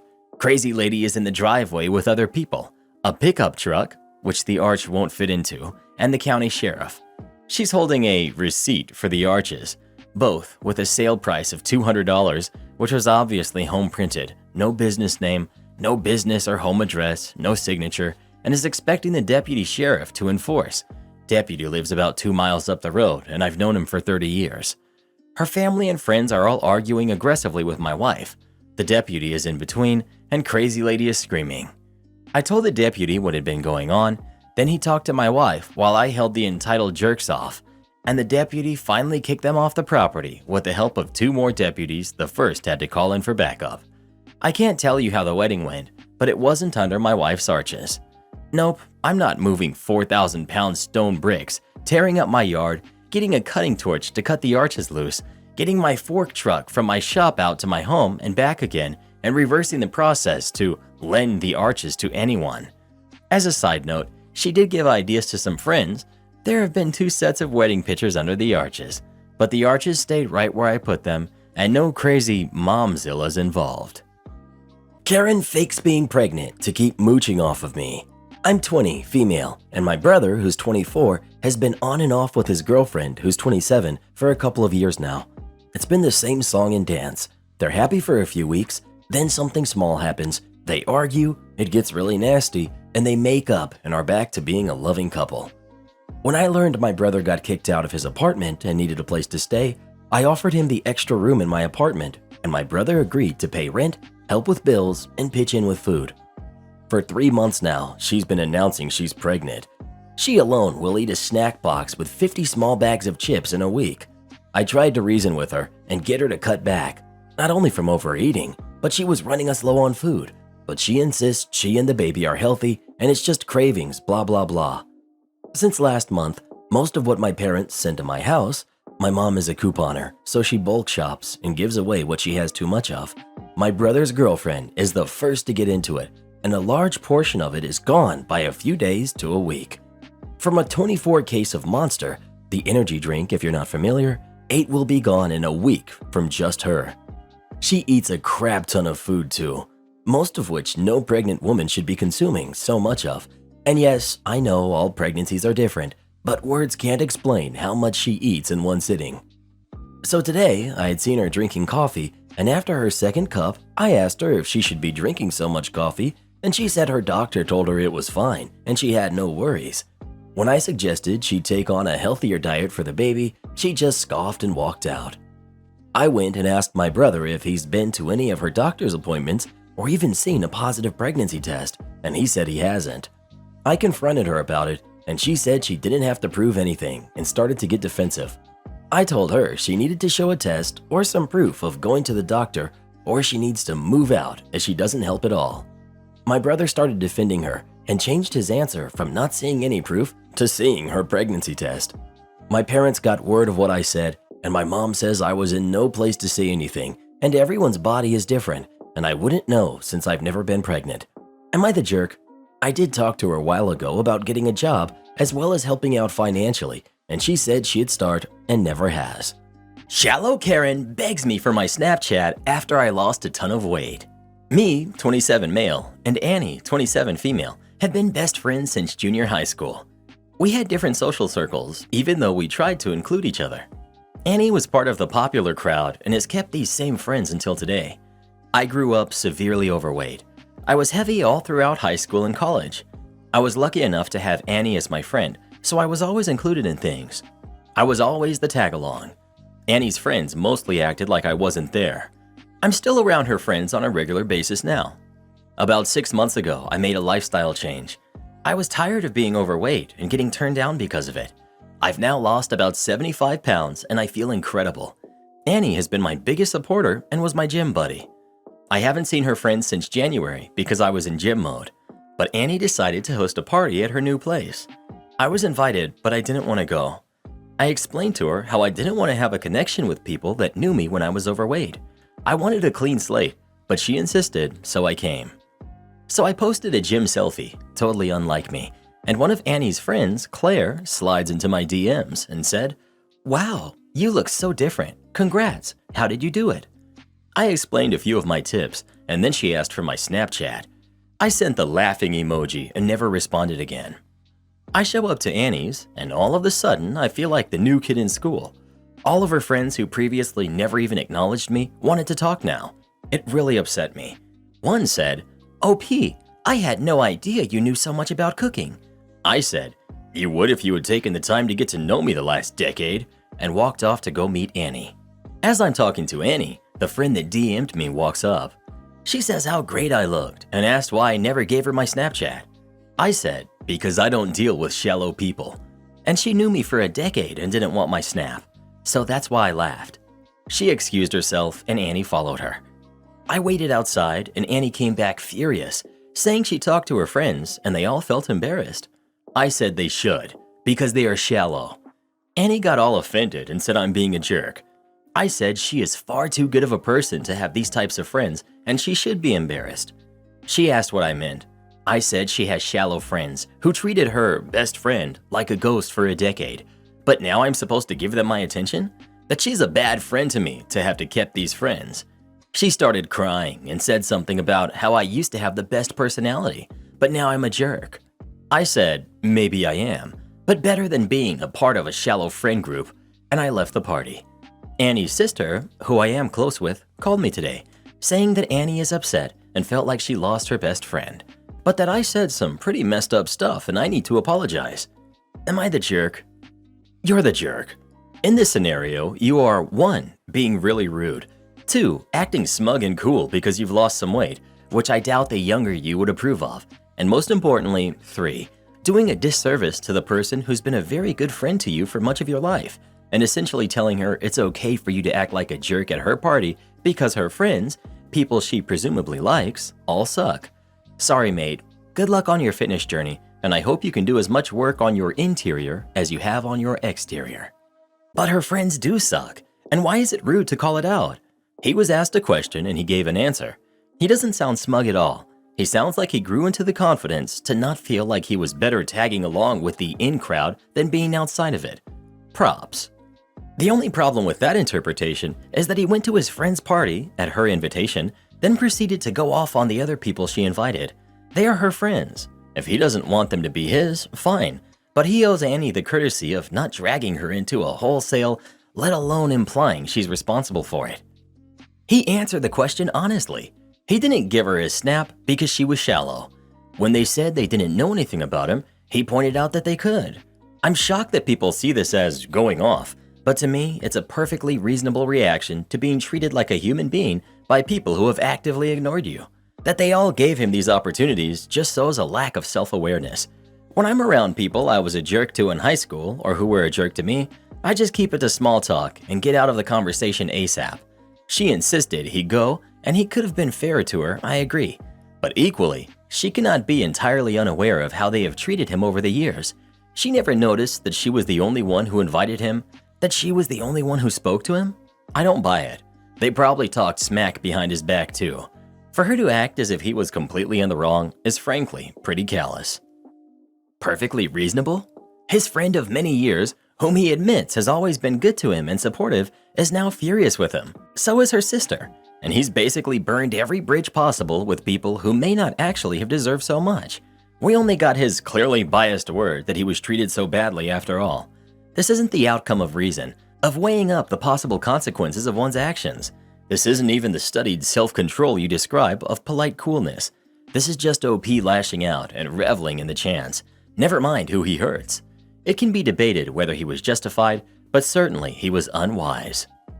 You're the jerk for telling her she's a bad friend when she has personally been good to you all these years, as you have said.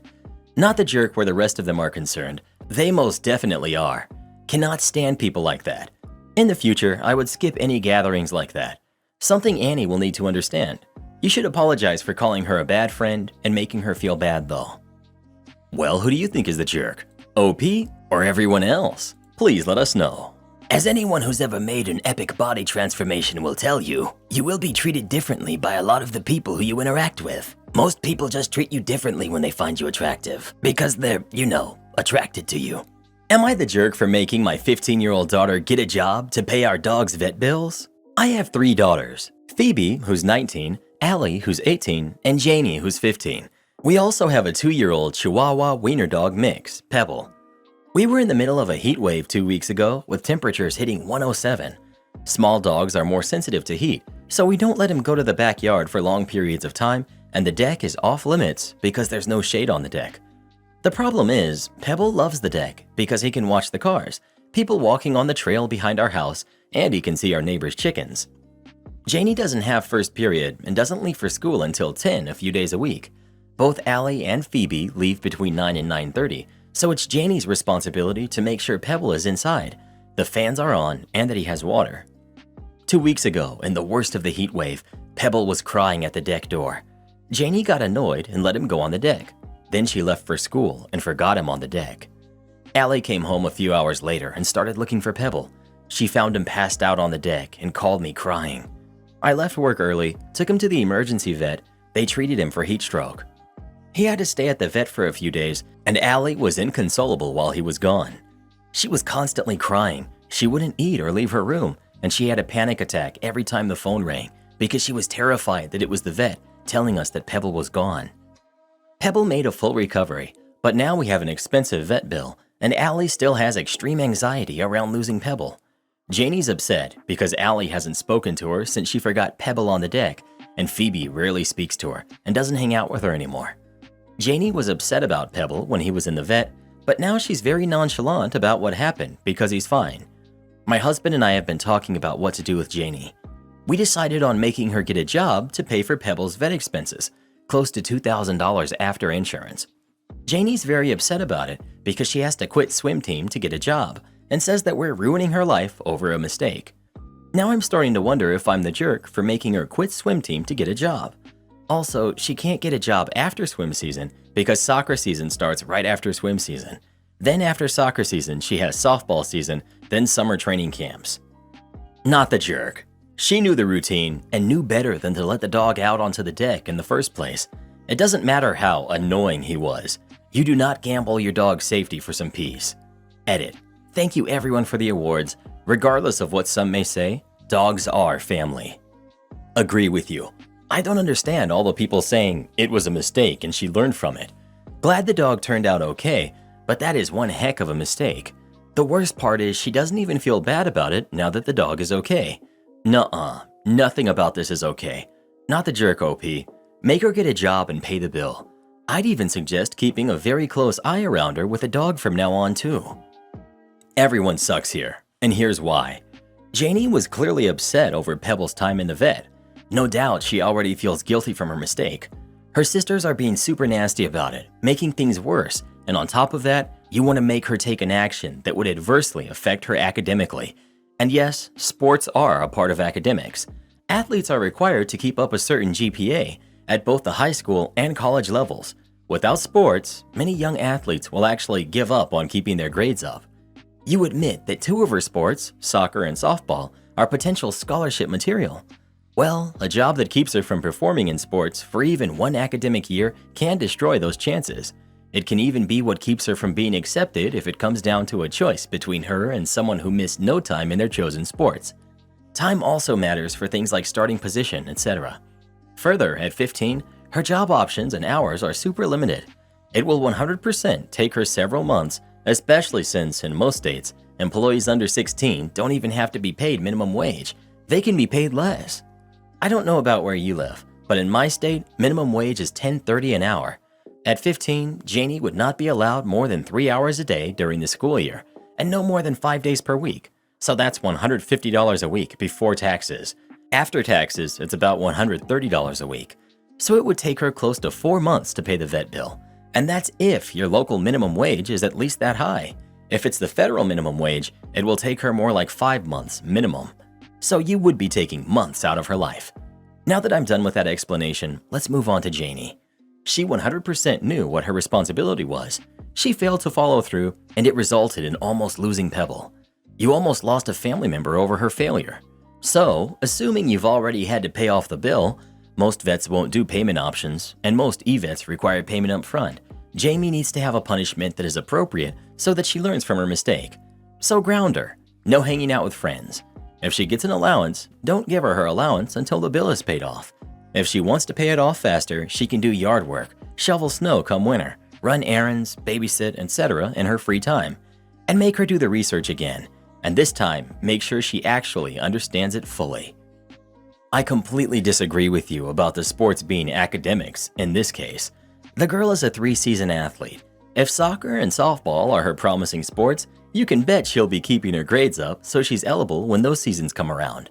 The time spent working won't compromise that because they would have been spent at practice and not on academics anyhow. If she's serious about her other sports, this just isn't going to be an issue.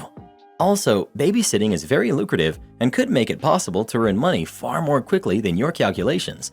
I think a compromise of paying off half of the vet bill would be valid, with the experience of having a consequence making up the other half. A $2,000 debt is overboard for a teen who doesn't even have a job offer. $2,000 is a huge debt for many adults to tackle. Find a way to punish her, or find a way for her to repay or something, but make it doable for her age and circumstances. I have 4 kids. The youngest is 14. Here are some questions. Are you sure she is nonchalant? Maybe she was scared and was protecting herself by trying not to think about it. And once everything was okay, the relief helped. No one likes to know they messed up so bad. Instead of doubling down, try therapy. It may have really taken a toll on her, but she couldn't talk about it. Do you really expect 15-year-olds to never forget something like this? This is within the realm of accidental. Teens are people. People make mistakes. Your teen might get in a car accident someday. Personally, I would ask the teen to contribute $300 towards the vet bill. I would offer to pay for extra chores at home, or they could find other jobs. I would also talk to her about how she's feeling. Does she feel like everyone is mad at her? How does she feel when she sees the dog? Is it hard to be around the dog? Talk to her about her sister's feelings. Does she feel like her sister will be able to forgive her? How does she feel about taking care of the dog? Does it feel like this mistake will help her be a more careful person? Or does she feel angry and upset whenever she has a dog chore because she's angry that the little one could cause so much horrible stuff, and now she hates knowing that she still has that responsibility? I would ask questions slowly and leave pauses. I would be gentle and make it safe. I would tell her that I know she tries so hard to be a responsible person, and I see how hard she tries.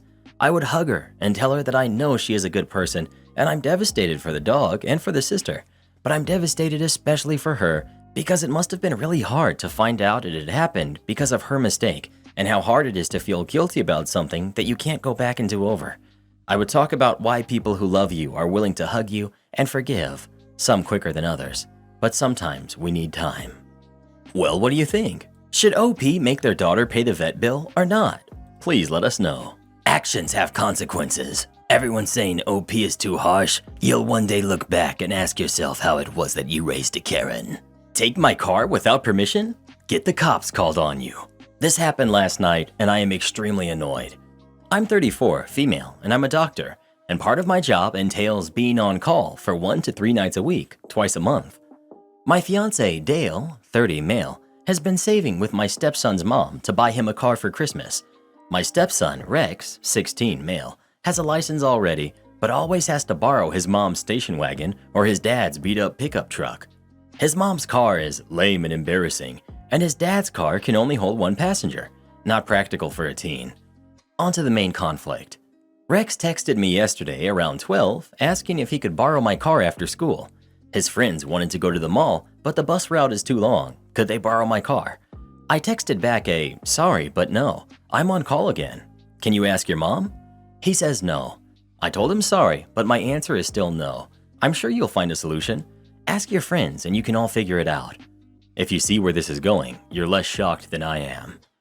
I was up in my home office, the room where I keep my Switch, sewing machine, and laptop, so not an official office, when I heard Rex and his friends downstairs after school. I was going to see if they needed anything, but they left after a few minutes. An hour later, I went to the kitchen, cleaning up the empty bottles and wrappers from their snacks. I saw the spot where I left my car keys empty. I began to panic. First, I bolted to the door. My car was gone. Immediately called my stepson. He picks up, and it's obvious he's in a mall store that plays loud music. I told him to get home now, and he laughed and said that I'm not his mom. He'll be home whenever he pleases. I'm not proud of this, but I told him that he has 20 minutes to get home or I will call the police and report it stolen. Rex panics and says he couldn't find all of his friends and drive home in 20 minutes. I told him tough crap. 10 minutes later, I get a text that he is in the mall parking lot and will be home soon. I called Rex's mom and informed her of his stunt. She was madder than me when I told her that I was on call. She apologized and promised to talk with Rex and Dale ASAP. Rex came in, threw me my keys, locked himself in his room. Dale finally came home around 8 and said he had been on the phone with his ex. He demanded to know why I punished his son. I put my foot down and explained I'm on call. That means I need my car. Rex stole my car. Dale disagrees. His ex agrees with me and decided she will not be buying Rex a car anytime soon due to his entitlement.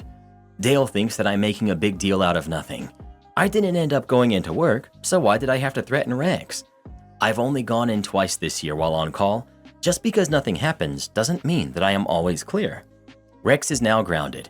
Fiance barely speaks to me, asks me when I'm going in today. I'm not, and if I will apologize. I'm not budging, and I'm still upset that he doesn't get it. Am I the jerk? Edit, because it came up in the comments. Dale is 30, not 29. But yes, he was 14 when Rex was born. Don't get hung up on this. It isn't about teen parents. Rex's mom was 15 when they had him, and is one of the best moms if you ask me. She's who introduced me to Dale. Edit 2. Now I can see why my friend told me this sub can be a little much. I'm very thankful for these responses, but I think I'm going to leave the comments now and have a very frank discussion with Dale tonight. Rex is with his mom, so he won't be in the middle or get involved. Kid still wouldn't look at me and called me a jerk who won't let him get his own car now. Not the jerk. Rex took your car even after you said no, and Dale is okay with that? Teenagers need boundaries and rules, and parents need to enforce those. Dale is the jerk, and he's setting Rex up to be one too. Rex owes you an apology, not the other way around. He demanded to know why you punished his son? Agreed that Dale is the jerk, while OP is not the jerk. OP didn't even punish his kid. She simply demanded that he return the property that he stole. The son rudely refused, so OP had no choice but to let him know that there would be consequences for his actions if he didn't return the car. Dale is completely off base if he thinks his son did nothing wrong and that OP should apologize. Even the ex thinks he's being 100% unreasonable. What would OP even be apologizing for? OP's fiance is just telling his son that he co-signs his theft, disrespect of OP. OP. So apparently Dale reads through this subreddit on his work breaks. He texted me a link to my post during his dinner break. A short time later, I first received a call from Rex's mom, who said that Dale called her and ranted about how I made him look bad online. She told him that she didn't give a hoot because he did not react the way a good parent should. Dale was so furious that he told her that he would be calling his mother to see if someone actually cared about his feelings. Dale's mother handed it back to him good and reiterated to Dale that he was not an active part in his son's life until he was 6, so he has no leg to stand on. Dale tried to complain about how everyone was being unfair to him. She shut him up and told him that his son did something wrong, and this isn't about punishing him for being a bad father. Dale returned home a little while ago, about an hour earlier than he usually does. He looked defeated, but he was still short with me. Said he was disappointed that I posted, and now everyone who knows will think he's a joke and a bad father. I didn't think this conversation could end up with my ending the engagement and relationship, but it did. The house is all in my name, so Dale is packing up his stuff and crawling back to his mom's house. The wedding wasn't set, so no money or time was lost there. Dale said so many things that I don't even want to write down. This is not the man who I've known for 4 years, and I'm honestly shocked at how selfish he is. He said my doctor money would have to buy Rex a car to make up for all of the hard feelings. I'm astonished at how delusional he is. I'm done with the account and will not be returning. Edit to add that also, the fact that he wasn't in Rex's life until age 6 was a huge red flag to me. He never mentioned it and refused to admit it was a big deal during the argument we had when he came home. Well, who do you think is the jerk? OP or Dale and Rex? Please let us know. You know what they say, like father, like son. Am I the jerk for taking pics of the cops because of what my ex did? I, 21 female, just got out of a 4-year relationship with my high school sweetheart, 21 male. We were so in love that I changed my college plans to go to the same school as him at his request. We've been living together in the same apartment for most of our time at school and planned on staying in it until we graduate next spring. About 3 weeks ago, he decided he was done and it broke my heart. I was and am devastated, and my whole world feels like it's upside down. Even though it hurt, the breakup conversation was amicable. I cried and asked why. He said he didn't love me anymore and that he was going to move out when he could get some friends to help him. Then he went and slept on the couch for the rest of the week. At first, I thought he was being classy about things, until it was time for him to move out. He said he'd be moving his things out during the day on Friday while I was in class, but when I got home, everything was still here. He showed up at about 7 p.m., right as all of our neighbors were getting ready to go out for the evening, with his buddies and 2 cop cars that sat in the parking lot right outside our apartment with their lights on the whole time he gathered his stuff. I was mortified. Our relationship was always good. Plus, he's got 50 pounds and 5 inches on me. I still don't know why he wanted police there while he took his stuff out of the apartment, but I spent the week after having to answer questions about it from everyone we know. Word traveled fast.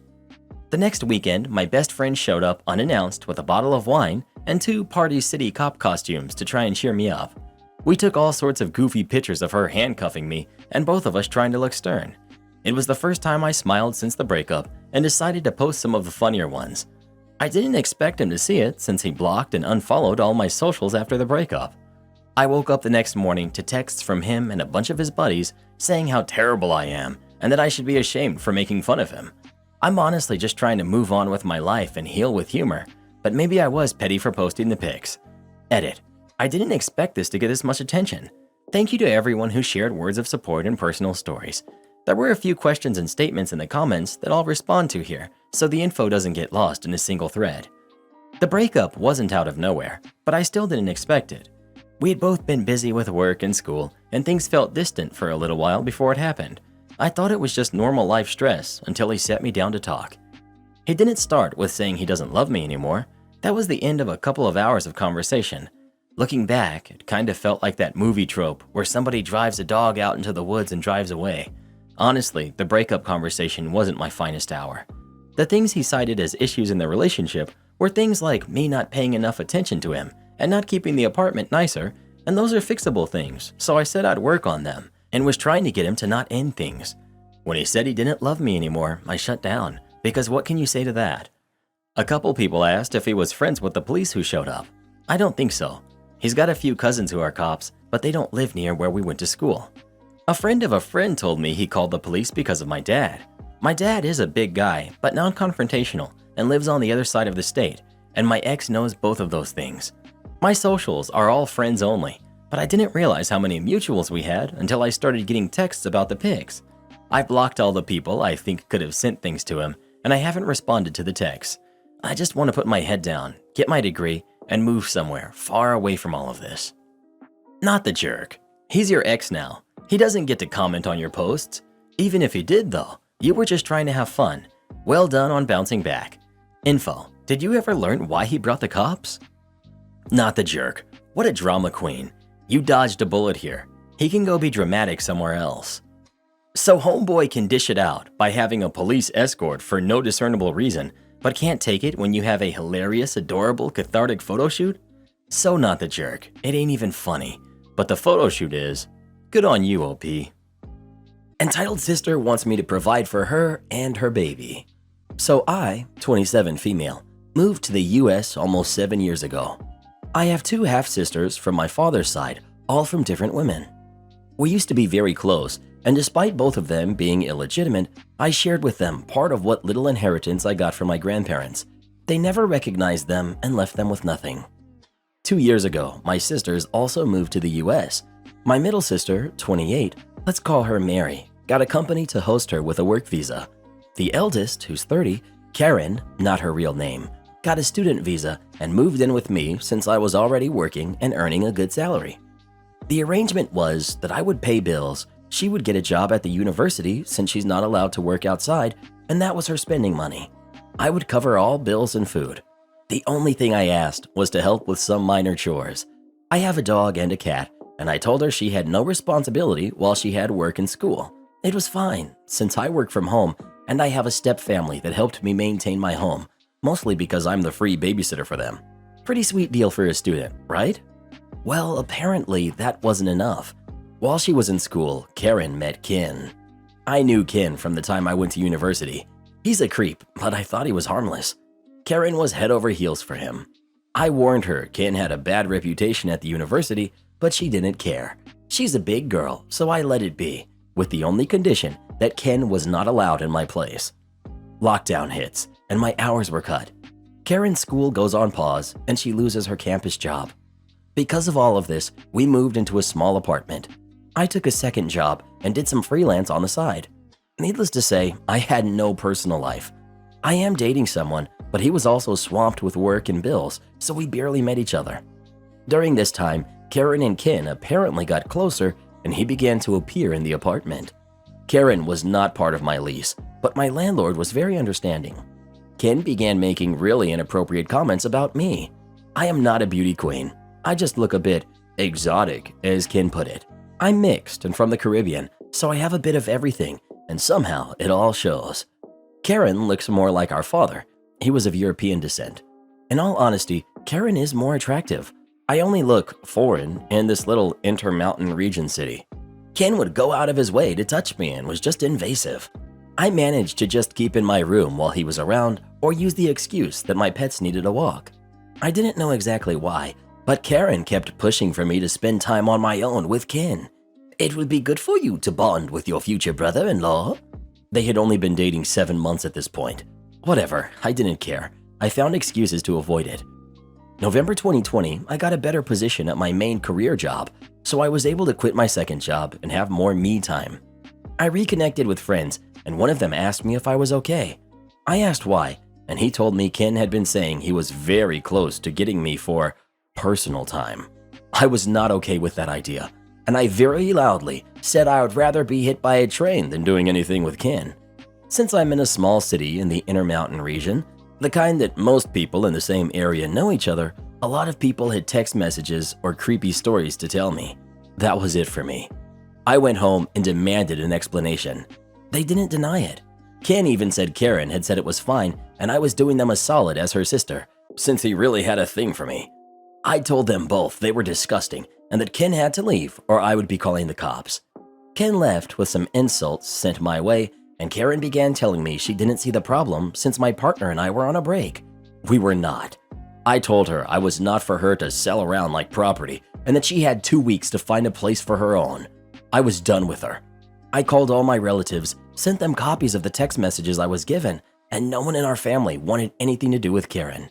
She moved in with Ken a few days later. It took me some effort, but I was able to get a restraining order for Ken. Couldn't get one for Karen. Still, they disappeared from my radar, except for a few encounters, which were easily resolved with showing I was about to call 911.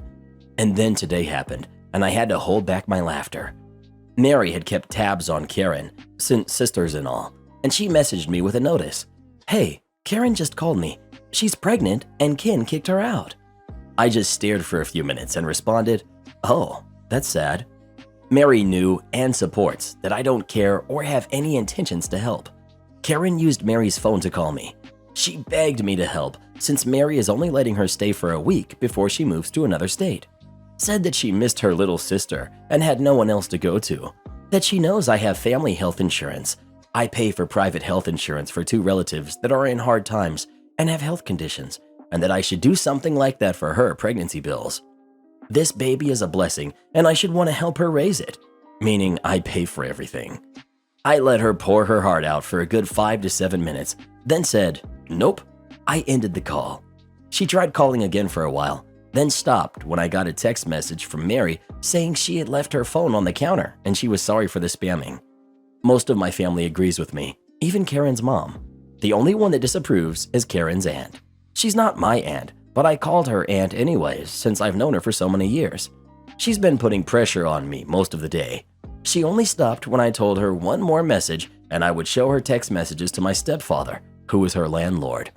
I feel bad for the baby to a point, but this is one of those moments that all I can think is this is not my circus and these are not my monkeys. Edit 1. Someone mentioned the region inconsistency. I never looked into it since I didn't really care, but where I live I heard Midwest and Northwest interchangeably. As far as I was concerned, it was the same thing. We don't have that type of region in my country, so I decided to Google while at work and found out neither is right. I live in the Intermountain region. Thanks, random stranger, for making me check on the messy regional system. Not even Google agrees on it. Also, a small explanation of my grandparents. They were very old traditionalists. By the end of their lives, they didn't have much to give, so they chose to give it to the legal grandchildren. My father had many kids. I might not even know all of them. Grandparents were just tired of every other year having a new grandchild appear, and in some cases, a moocher mother attached. Last, Karen's visa. She had an extension since lockdown, but that is over. She's overstaying her visa. This is very common. I have relatives that do it. I don't agree, but I also had one foot in since my stepfather is American. Support our channel by joining as a member today, and we'll give you a shout out in our next video. Or come watch this video next. You won't believe what Karen does in that one.